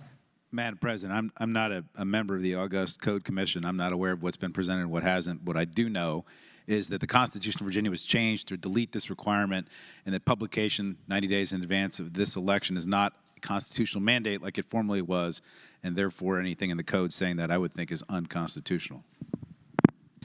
Madam President, would the senator yield for additional question? Additional questions, Senator Sorovell. Sure. The senator yields. The senator from Hanover. Madam President, does the senator concede that this provision has been in the Code of Virginia at least since that 1971 constitutional revision? Senator Sorovell has the floor. Madam President, I would agree that there's been versions of it. It's been recodified a couple times as different sort of ministerial changes were made to it that related to other code sections through time, at least in my review of the legislative history. So some version of it, yes. Madam President, would the senator yield for additional question? Another question, Senator Sorovell. Sure. Senator yields. Senator from Hanover. Madam President, would the senator agree that he's either been in the House or Senate for approximately 18 years now? Senator Sorovell. No, it's been about 16 years. Might seem like 18 years, but it's only been 16. Okay. So, Madam President, would the senator yield for additional questions? Additional questions, Senator Sure, Sorovell. yield. The senator yields. Senator from Hanover. Madam President, I would ask then, in those 16 years of his service in either the House or Senate, has he ever introduced legislation to remove this code section from the Code of Virginia that he does not now feel should be followed by the ministerial members of this body or the clerks across the Commonwealth of Virginia? Senator Sorovell has the floor. Madam President, first of all, I'd say to the senator, don't tempt me. I like to put in lots of bills. Number one. Number two, this would be the perfect kind of bill I would put in if we didn't have bill limits. And number three, Madam President, we have the bodies like the Code Commission to take care of sweeping out unnecessary code provisions like this when they recodify titles, which is what they've proposed to do. So I don't think that's necessary, and no, I haven't put that bill in. Senator from Hanover. Thank you, Madam President. Madam President, maybe this will be the final question. Ask the senator if he's aware of the letter dated April 9th, 2019 from a G. Paul Nardo on the House of Delegates letterhead addressed to clerks of the Circuit Court referencing proposed amendments to the Constitution of Virginia for posting that reads, as you may be aware, Code Section 30-13 of the Code of Virginia directs the clerk of the House of Delegates to have published all proposed amendments to the Constitution of Virginia. In fulfillment of that statutory requirement, please find below links to the 5 proposed constitutional amendments to the Constitution of Virginia that were agreed to by the General Assembly. They're listed, and at the end, he thanks them for their cooperation in this matter. Were you aware that the House Clerk, Nardo, did send a letter to that effect? Because I think you indicated he had never sent one. So you aware of that 2019 letter? Does the senator first yield? Yeah, I'll yield. And does the senator wish to respond? Sure, I'll be happy to answer. Again, I don't talk to Clerk Nardo a whole lot anymore. Ever since I left the other body, I run into him every once in a while. But I did read, I believe, either on Twitter or in a newspaper story or somewhere, that the speaker spoke with Clerk Nardo about whether he does this regularly, and he indicated that he did not. So that was my understanding of what the public record was. I'm not familiar with that letter. Madam President, I thank the senator, and I hope that he'll go back and look at that letter from Mr. Nardo from 2019 so he can familiarize himself with it. Thank you, Madam President. May I resume my The remarks? senator may continue. Thank you, Madam President. Ladies and gentlemen, so in addition to this 90-day requirement that we're in the process of repealing right now that hasn't been in our Constitution for over 54 years, there was also some talk about early voting and when that began. And while I was sitting here, I pulled an article from 2009 written by James Alcorn in the Richmond Public Interest Law Review, in which Mr. Alcorn notes the history of absentee voting in Virginia. And he said, first of all, it dates back to the Civil War, when the members of the Virginia or Confederate Armed Services absent from their homes because of the presence of the public enemy were permitted to vote absentee. So that's when it started in our state, was in the Civil War. Then it talks about how absentee voting became more widespread when we allowed soldiers during World War I to vote absentee. And then other states questioned the constitutionality of absentee voting, but it was upheld by the Supreme Court of Virginia in 1928. 1928, this has been going on. People have been, you know what? People have been voting before Election Day since 1928, since 1864. Can you believe that? This early voting, folks, is not a new thing. And stop telling the voters it's a new thing, and stop pretending like it's a new thing. It's not new at all. It's over, what, 160 years old now? Now, Madam President, I want to make sure the record's clear on that. Now, with regard to this underlying amendment, there's been a lot of talk today about how we shouldn't get all hot and bothered by what other states are doing about what the Trump administration is doing to our state and to our country. I take offense at that. I didn't get elected to this body just to focus on the local curiosities of what happens in my little community. Remember, I represent the homes of George Washington and George Mason.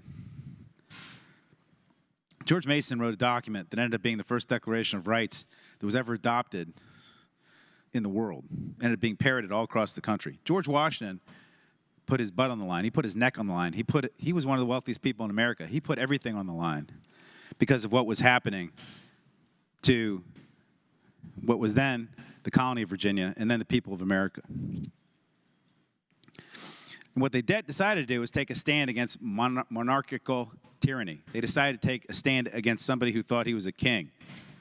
Our state, you all should remember, I think everybody does remember, we're the birthplace of American democracy.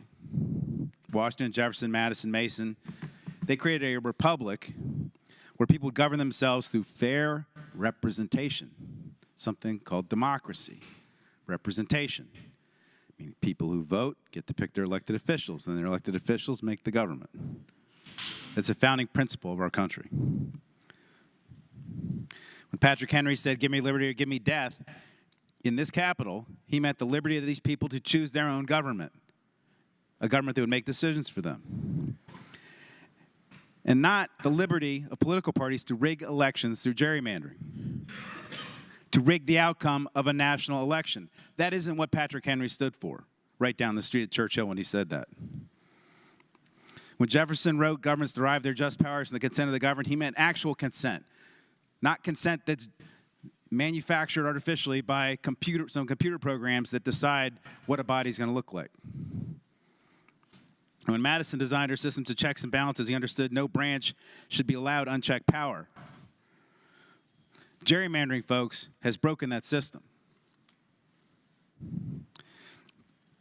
When Virginians adopted our redistricting system, this amendment, not independent commission, not bipartisan commission, not nonpartisan commission, but when we adopted it in good faith, Republican-controlled states have gone the opposite direction. California created a commission, New York created a commission. Republican states did not. And when Virginians voted for this, they did not envision what's happening in our country today. Nobody did, because nobody thought it was humanly possible.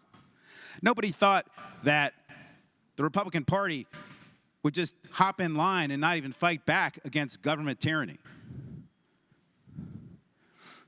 Nobody envisioned a tyrant who would ignore our Constitution, our law on a daily basis. I never thought I'd see the day when a Republican president enacts by fiat, according to the economist we heard from at ODU at the Senate Finance Committee meeting just 2 weeks ago, the largest tax increase as a percentage of GDP in the last 50 years without a vote of Congress. That's what the tariffs are, folks. Make no mistake. The largest tax increase in the last 50 years as a percentage of GDP. I haven't heard a peep, not a peep, out of a single Republican in this state. I've heard about it from Rand Paul. I've heard about it from a few other people that have the courage to speak out. And I've heard a bunch of rural Republicans that are upset they can't sell their soybeans, that Trump's trying to sell their cattle to Argentina right now. But I haven't heard a single thing out of people who purport to represent the rural people of this state while tariffs ruin the economy. The largest tax increase. So much for the party of Reagan. But a tax increase like that is taxation without representation. I never thought I would see United States Congress completely abdicate their responsibility to conduct any kind of government oversight to the president. It's gotten so bad that President Trump even called himself the speaker last week. I never thought I'd see a United States Supreme Court who's completely abdicated its responsibility to enforce our Constitution and limit the power of the different bodies. A Supreme Court has thrown out norms, centuries and centuries of norms established by Virginians like John Marshall, called stare decisis. Virginia voters did not envision the federal power grab that we see today. They didn't imagine Texas, Missouri, Indiana, and by the way, a couple hours ago, Ohio, engaging in the most extreme partisan gerrymandering in American history. This is a coordinated national strategy to grab power. And the fundamental problem here, the fundamental problem that we are giving ourselves the option to address, is that Virginia cannot fight with one hand tied behind its back. We joined this country as part of the Constitution back in 1883 by making a deal with the other states that we would all treat each other a certain way. We'd all be fair to each other. We embraced fair redistricting because we believe in good government. But when we did this, the Republicans doubled down on gerrymandering. The result, Democrats might be able to win more votes nationwide, but still be locked out of Congress for a decade, even though winning election after election after election after election nationwide by more votes. That's not democracy. It's not what we signed up for, and it's not sustainable. We have an election coming up in 2026. Those 2026 midterms are going to be a referendum on our nation's direction. But you know what? If gerrymandering has already decided the outcome, the people's voice is going to be silenced. That's not democracy. The constitutional remedy for administration that goes off its track is congressional oversight, but that remedy is meaningless if gerrymandering makes it mathematically impossible for people, for the opposition, to actually win an election. We're not arguing that Democrats deserve to control Congress, but we are arguing that voters should decide who controls Congress. Gerrymandering is preventing that. Now, I want to make clear, our founders were not they were not naive idealists. They understood power. Washington didn't defeat the British by refusing to fight. Jefferson didn't expand democracy by deferring to his opponents. Madison didn't protect our Constitution by allowing enemies to subvert it. John Marshall didn't empower the Supreme Court by sticking his head in the sand. Patrick Henry, he also didn't say, the King of England, that's some guy across the ocean. He's not here in Virginia. We don't need to worry about it. Some of the arguments I've heard today. You didn't hear Virginians saying, well, the Tea Party is just some little Massachusetts thing, not part of the fight here in Virginia. Maybe there were some that said it. They ended up leaving the state after the Revolution. We face a hard choice today, maintaining our commitment to fair redistricting while watching Republicans gerrymander their way into permanent power. Or we need to acknowledge that when only one side plays by the rules become unilateral disarmament.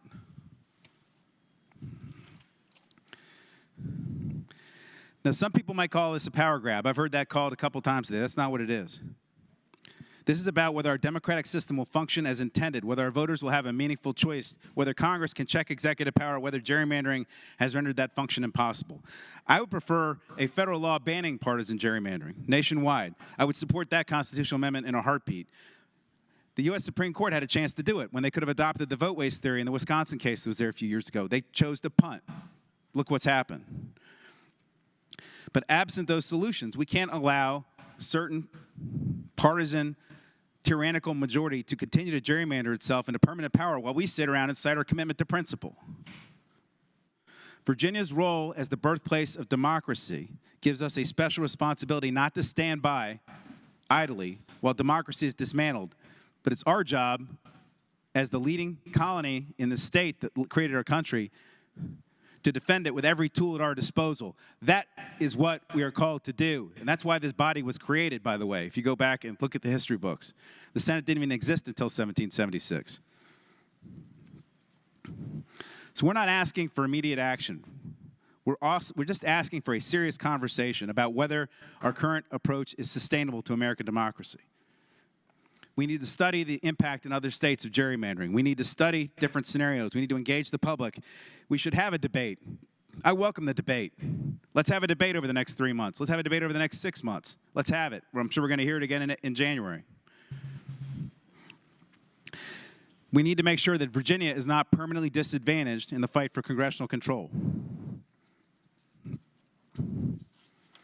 Madam President, what do you do when one side refuses to play by the rules? Do you maintain your principles and accept defeat, or do you recognize that preserving democracy sometimes requiring tools you find distasteful to prevent permanent entrenchment of minority rule?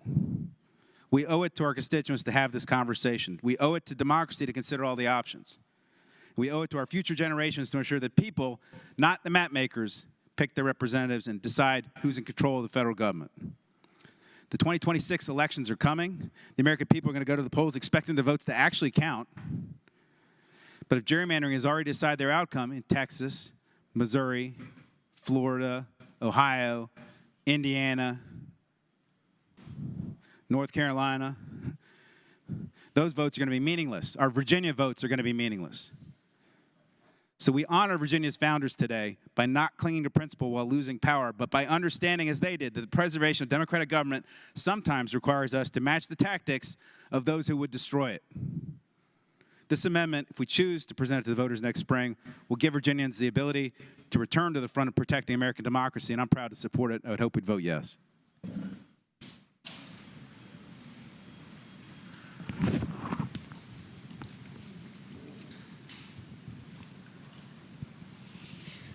The question is,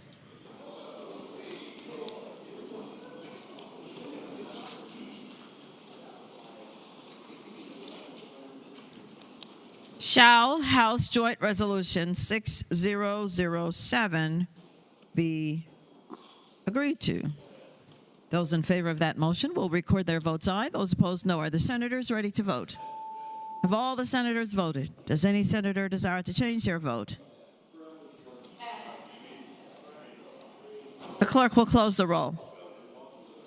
Ayes 21, no 16. Ayes 21, no 16. The resolution is agreed to. Memorial resolution. The senator from Prince Edward. Madam President. For what purpose does the senator from Hampton rise? Madam President, prior to taking up Senate Resolution 704, I have a motion. The senator may state it. Madam President, prior review of resolutions related to non-Virginians have normally come before the Committee on Rules, so therefore I move that Senate Resolution 704 be committed to the Committee on Rules. Without objection, Senate Resolution 704 is remanded to the Committee on Rules.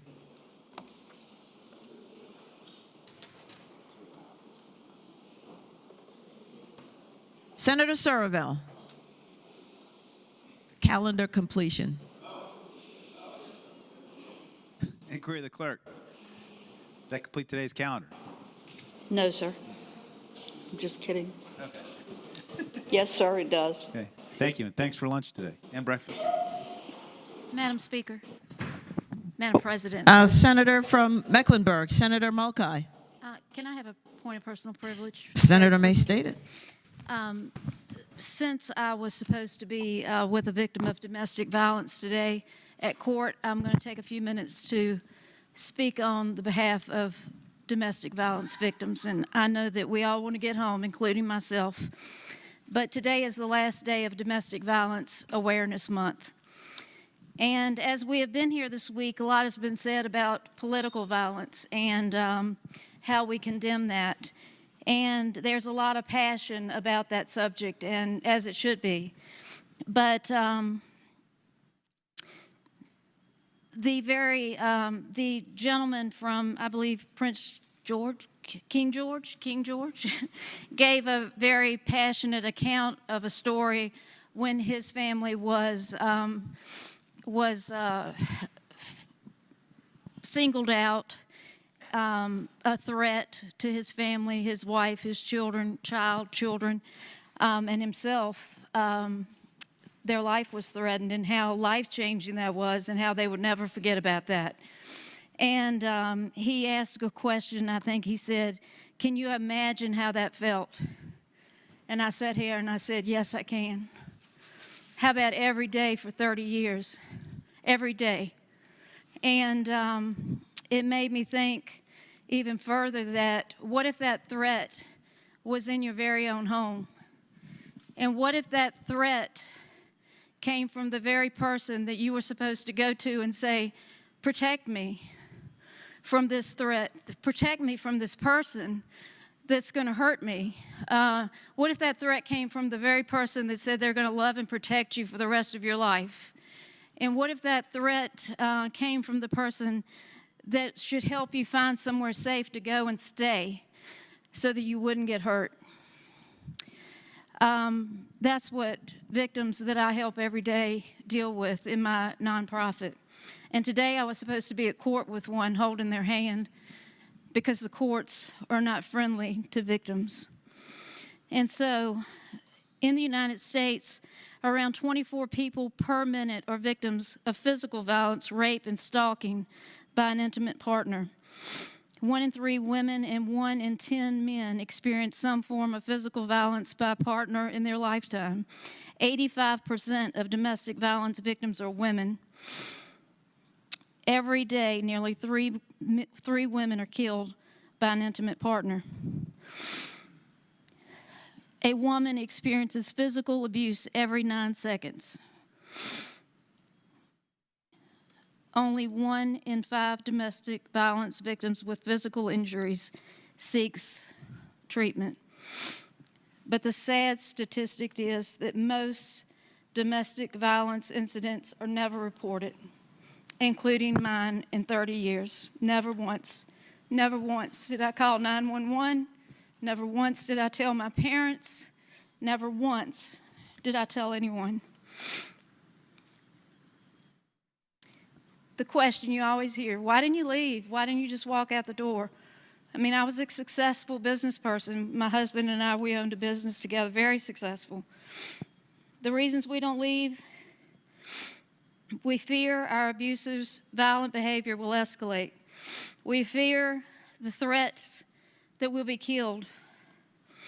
We fear that we'll have no financial ability to take care of ourselves, so there's nowhere to go. We believe that our religious beliefs do not look favorably upon divorce. We want our children to have 2 parents. And the list goes on and on.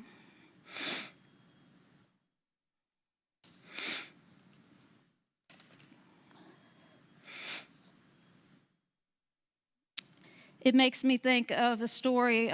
We had a vigil last week of the lady that we honored, Jackie. And Jackie, she was an older lady, an elderly lady. And Jackie had also never called 911 because all of her abuse was mental and emotional. And Jackie had decided for her it was also 30 years, and she had just had enough, and she could not take another day.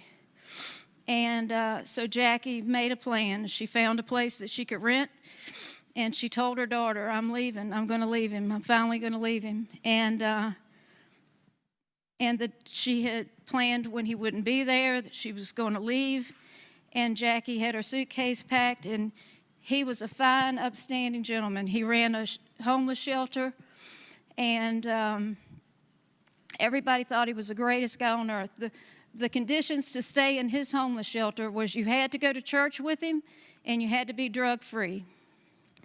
And everybody loved him, including myself.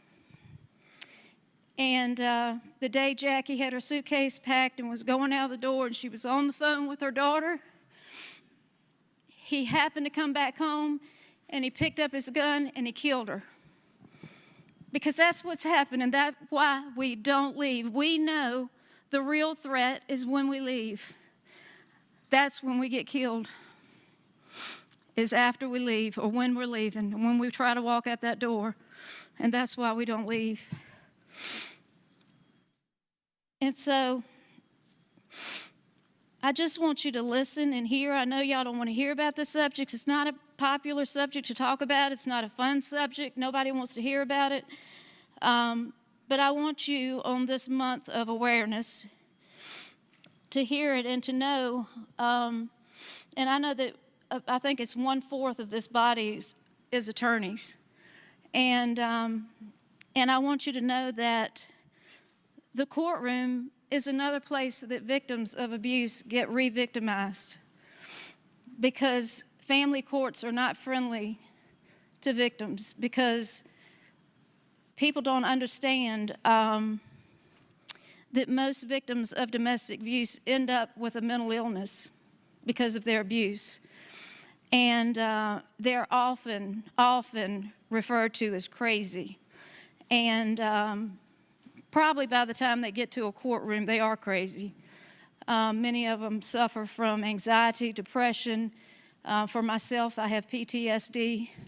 I was even not granted a renewal of the 4th time of a protective order since I left 11 years ago, because I took 3 PTSD drugs and the judge decided that I was a drug addict.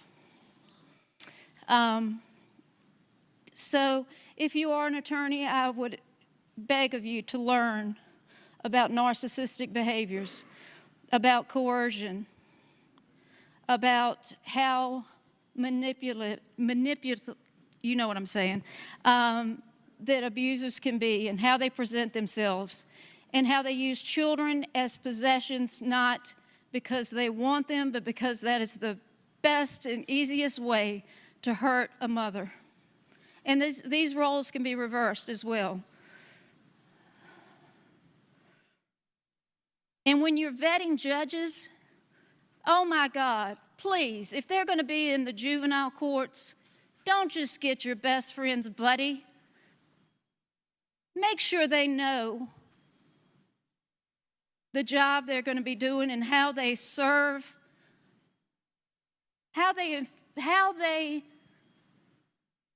this is people's lives. These are children's lives. These are women's lives.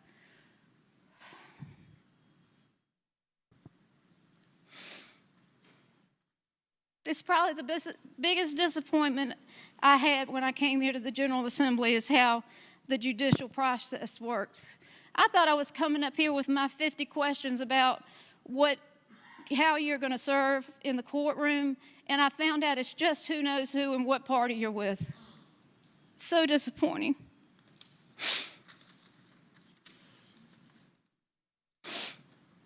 And since my notes are everywhere, because I've just been writing them down everywhere I go this week, I got to find my final thing I have to say about this.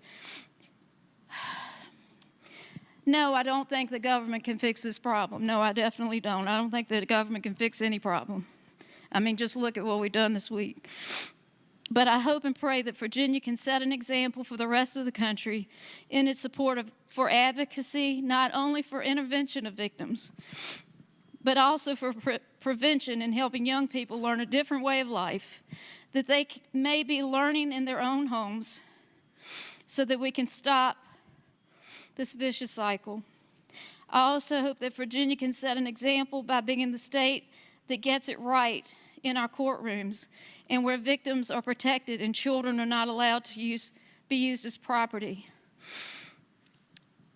And that they don't end up with a parent that is the abuser. Thank you.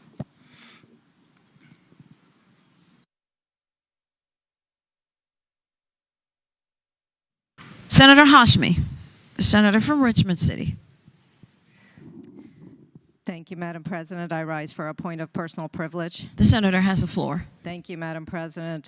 First, I just want to thank our colleague for her words, her personal testimony, and I hope that she knows how deeply moving her testimony has been and that she is fully supported by members of this body.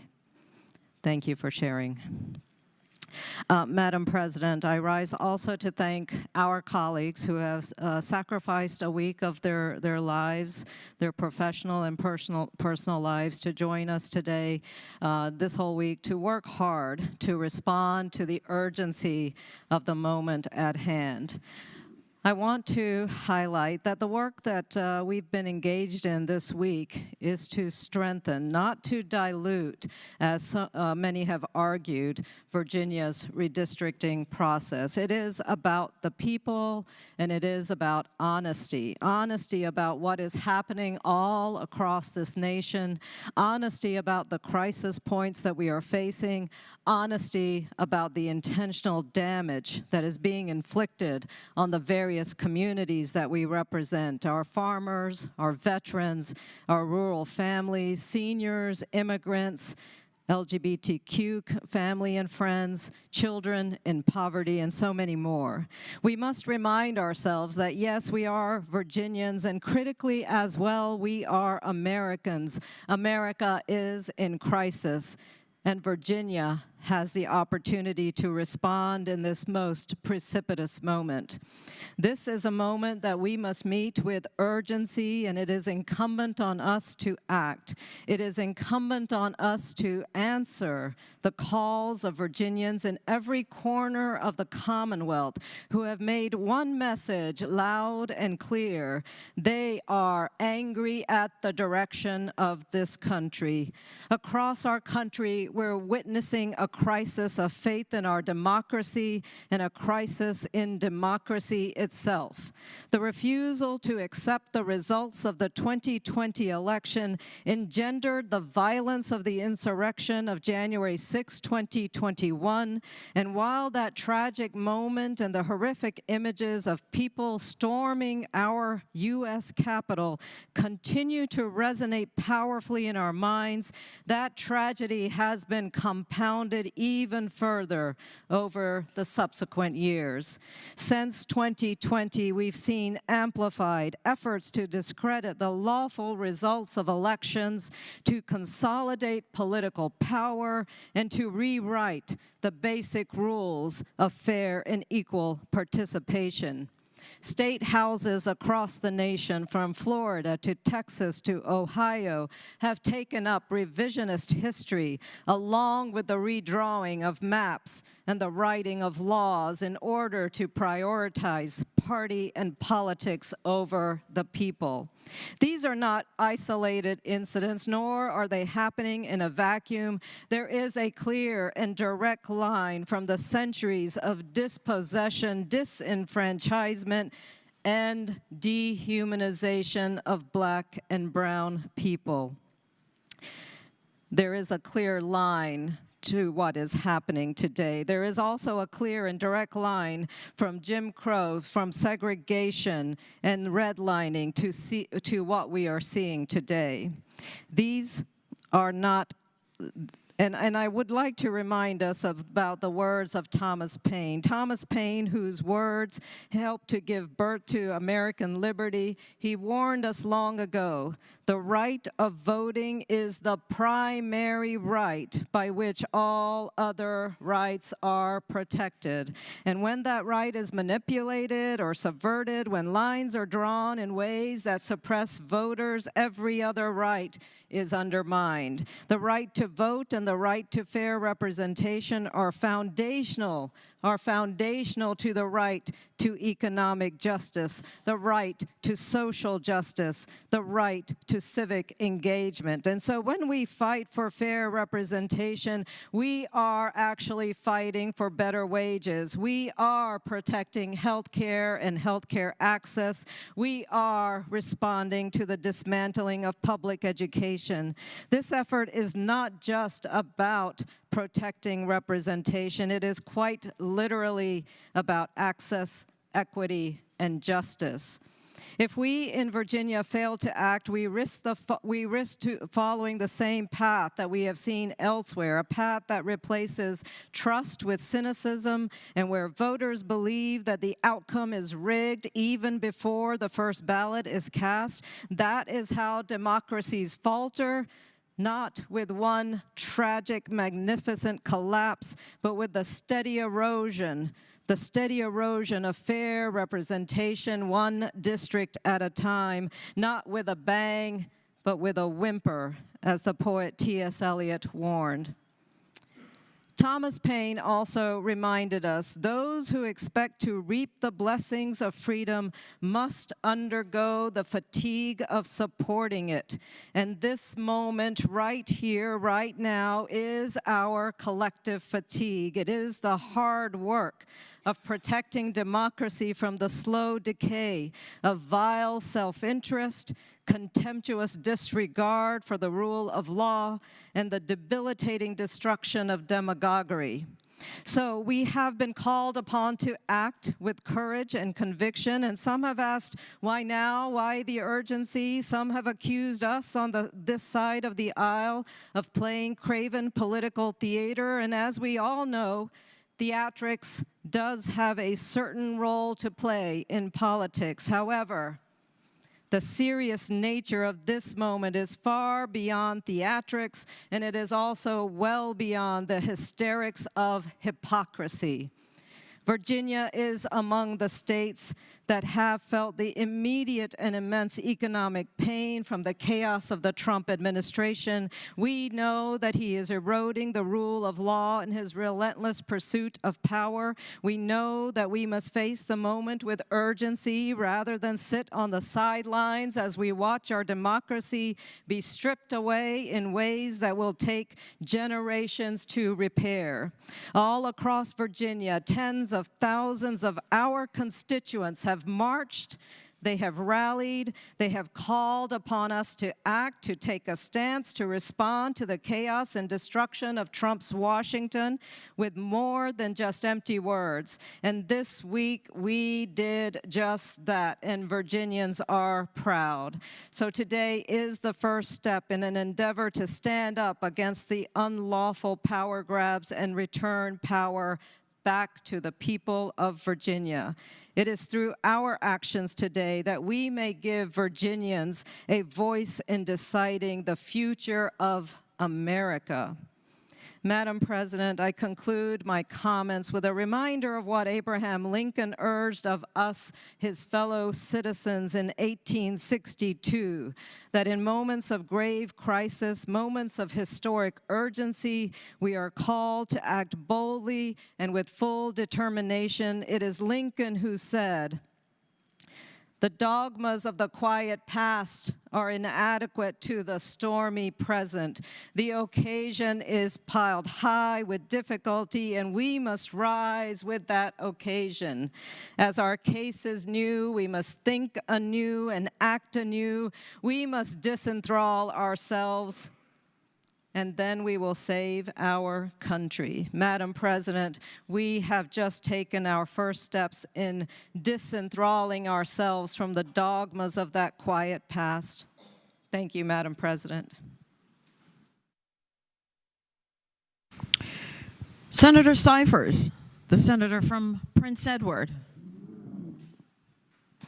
Madam President, I rise for a point of personal privilege. The senator may continue. Madam President, I'm disappointed that we were not able to hear a resolution today that didn't require anyone to agree with all of the views of Charlie Kirk, but rather to agree that one of the most fundamental principles and values that we share as Americans is the idea that we should be able to speak our minds in open debate, and that when we come together in open debate and speak our minds clearly and respectfully, that we avoid, as Charlie Kirk said many times, really bad things from happening. I don't think there's any doubt, Madam President, that our country has become more and more and more divided, that it has become more and more and more partisan. And based on the things that are going on this week, that we are resorting to more and more and more extreme ways of dealing with that. But Madam President, we are in a period here where political violence has become a repeating theme. And if there's a body of members in the United States of America that should be able to stand up and say that above all else, we believe in respectful debate, we believe that we can duke it out on the floor, but be kind to each other in the hallways of the General Assembly or on the streets of America, that we would be able to set the example that regardless of political divisions, everyone in America should enjoy that same privilege and should practice those same principles. So, Madam President, I'm deeply disappointed, but my hope is that as we move forward in this body and in this country, that we can find ways to rise above these differences, that we can agree to universally condemn political violence, and that we can seek to come together on the things that we can agree on without this absolute stone wall when it comes to things that we don't. At the very least, Madam President, my hope is that we can hear each other out and that we can be heard out without the fear of violent retribution. Thank you, Madam President. Senator Salim, the senator from Central Fairfax County. Madam President, I rise on the point of personal privilege. The senator may say on. Thank you, Madam President. As a Virginian, as a public servant, and as a Muslim, when I ran for office, I believe that serving your community is one of the highest form of gratitude. But lately, we have seen a troubling rise in Islamophobia across our nations and even here in Virginia. Muslim candidates and public servants have been harassed, called foreign, or treated as though their faith makes them less American. This is wrong. This is un-American. This is dangerous. We're also seeing national leaders, including President Trump and his administration, use rhetoric that demonizes Muslim public figures or candidates, portraying them as a threat to this nation. This kind of fear-mongering does not unite us. It divides us. It undermines the value that makes America strong. Our founders understood something profound. Freedom of religion isn't just about worship, it's about dignity. Thomas Jefferson wrote the Virginia Statute for religious freedom right here in our Commonwealth, because he knew government has no place deciding who belongs based on their faith. That principle is being tested again, but the answer cannot be silence. It has to be solidarity. When we see Islamophobia, anti-Semitism, or any act of hate, we must say clearly, this is not Virginia, this is not America. My faith teaches me compassion, perseverance, and standing here as a Muslim Virginian, I am a proof that our democracy still has room for hope. So I hope we can ensure that no child in Virginia grows up thinking that their faith is a barrier to leadership. And I also hope that we all support in building a Commonwealth where our diversity is not our weakness, but our greatest strength. Thank you, Madam President.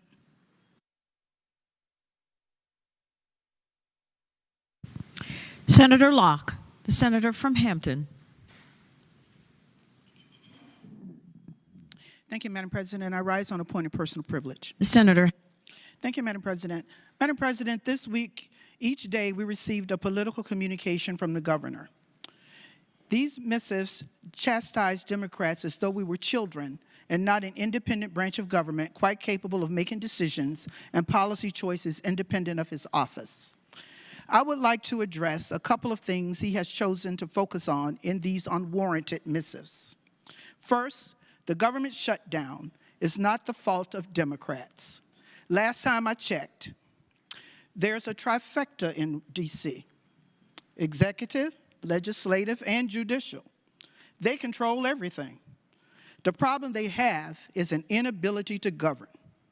They and he believe that if they say it enough and repeat it enough, everyone will believe it. Well, people losing their jobs did not start with the government shutdown. Media blackouts did not start with the government shutdown. All the cuts and slaps at health care, education, housing, and disruptions to communities did not start with the government shutdown. The government shutdown has exacerbated a gaping wound caused by an administration that does not care about people, only unchecked power grabs. Second, while I find it admirable that the governor now cares about food insecurity and has issued a state of emergency relative to SNAP, why not ask those who chose to cut funds out of the program in HB 1 in the first place to think about those in need? Further, the governor has issued a total of 438 vetoes over 3.5 years. Of the 438 vetoes, 111 were bills that put Virginians first. Those bills addressed housing, health care, economic security, and voting rights. For someone who claims to care about the concerns of Virginians, it's telling that a quarter of his vetoes have blocked the very issues he claims he wants to fix. The math just ain't mathin'. Finally, I want to address the attacks that have been levied against us regarding political violence. I would like to know how we're defining it. There's absolutely no one on this side of the aisle who does not oppose political violence in any form that it takes. I knew Speaker Melissa Hortman and was not only horrified by what happened to her and her husband and Senator John Hoffman, but was completely appalled by the response of President Trump that he was not even familiar with her murder and would have lowered the flags had Governor Walz asked him to. Why did the governor have to ask him to? It seems that there are double standards when it comes to political violence or utterances regarding political violence. Let us not clutch our moralistic pearls and point fingers if we're not condemning the actions of any and all acts that occur. Spare me the selective compassion and sympathy and strategic indifference. Is it political violence to enslave people against their will, yet refuse to even support a resolution acknowledging the same? Is it political violence to lynch people for whatever unnamed sin, yet not support a resolution acknowledging the same? Again, spare me the selective compassion. I would like to end with a story shared with me by one of my former students. She's a brilliant young woman who just recently graduated from UVA Law School. After graduating from Hampton, she took a job on Capitol Hill that evolved from her time as a fellow with the Congressional Black Caucus. That job was in the office of the House Majority Whip, Congressman Jim Clyburn. His office was directly across from Speaker Nancy Pelosi. She was at work on January 6, 2021. On that day, when the Capitol was stormed by insurrectionists, she and other staffers had to barricade themselves inside Congressman Clyburn's office. She heard people coming up the stairs and pounding on the congressman's door. She told me that they had to push against that door to keep people from breaking into the congressman's office, calling for Jim. They heard people going over to Speaker Pelosi's office, yelling, "Where's Nancy?" and breaking into the Speaker's office. She and the staffers managed to keep that door closed. But afterwards, she said that even though they survived that day, even though they didn't think that they would, they had to undergo months of therapy. And many of them still do. Political violence comes in all forms and affects all of us in many ways. I have relinquished my state license plates and upgraded my home security because of it. So don't point a finger at me, because 3 would be pointing back at you. Thank you, Madam President. Senator Peake, the senator from Lynchburg. Thank you, Madam President. I rise for a point of personal privilege. Senator has the floor. And I'm going to hearken back to some of the prior points of personal privilege. It appears here we are on October 31st, 4 days before a statewide election. And I swear, I believe that one of our members might be running for statewide office based on the prior point of personal privilege. And the name of Abraham Lincoln was brought into play, and the plight of our black and brown citizens was brought into play. Thank goodness, in this very body, a member of the party of Lincoln sits above us all. An immigrant from Jamaica, elected to statewide office, sits above us all. That is what we stand for in the Republican Party. Oh, that's who we nominated to be the next governor of the Commonwealth of Virginia. We do have an election coming up. And so at this time, I had not anticipated, I honestly had not planned on imposing on y'all's time this last week of October, but here we are. Madam President, thank you for the past 4 years where you have led this chamber with grace, dignity, and excellence. Thank you for your service to the Commonwealth as the president of this body. And in 4 days, I can't wait to have you elected as the next governor of the Commonwealth of Virginia. Thank you, Madam President.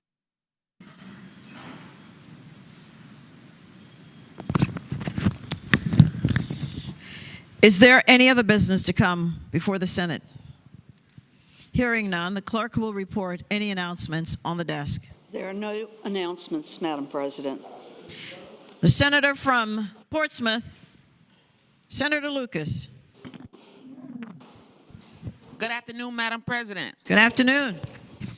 Madam President, I move that the Senate do now recess pursuant to HJR 6001 until reconvened with at least 48 hours notice by the call of the chair of Senate Committee on Rules. The question is, shall the Senate recess pursuant to House Joint Resolution 6001 until reconvened with at least 48 hours notice by the call of the chair of the Senate Committee on Rules? All in favor of that motion will say aye. Those opposed, no. The ayes have it. The motion is agreed to. The Senate stands in recess.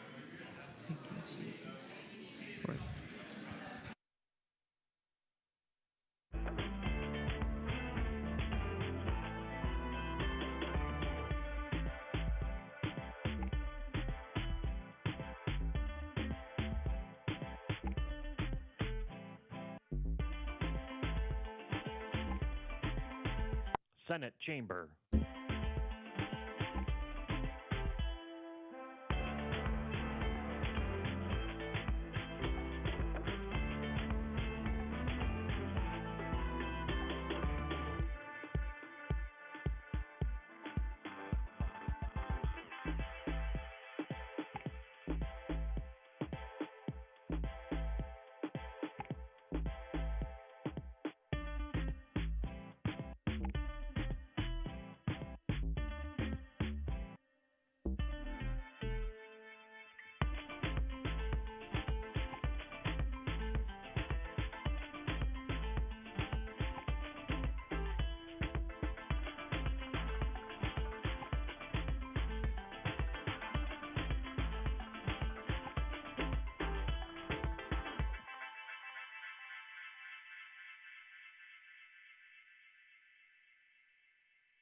This is the Senate of Virginia, Richmond, Virginia.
Senate chamber.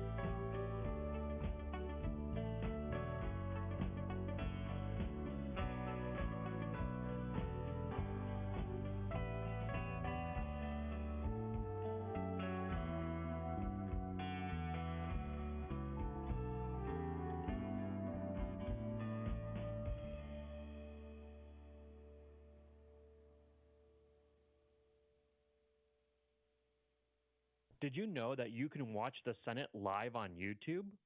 Visit the channel by browsing to youtube.com/@Senate of Virginia. That's youtube.com/@Senate of Virginia.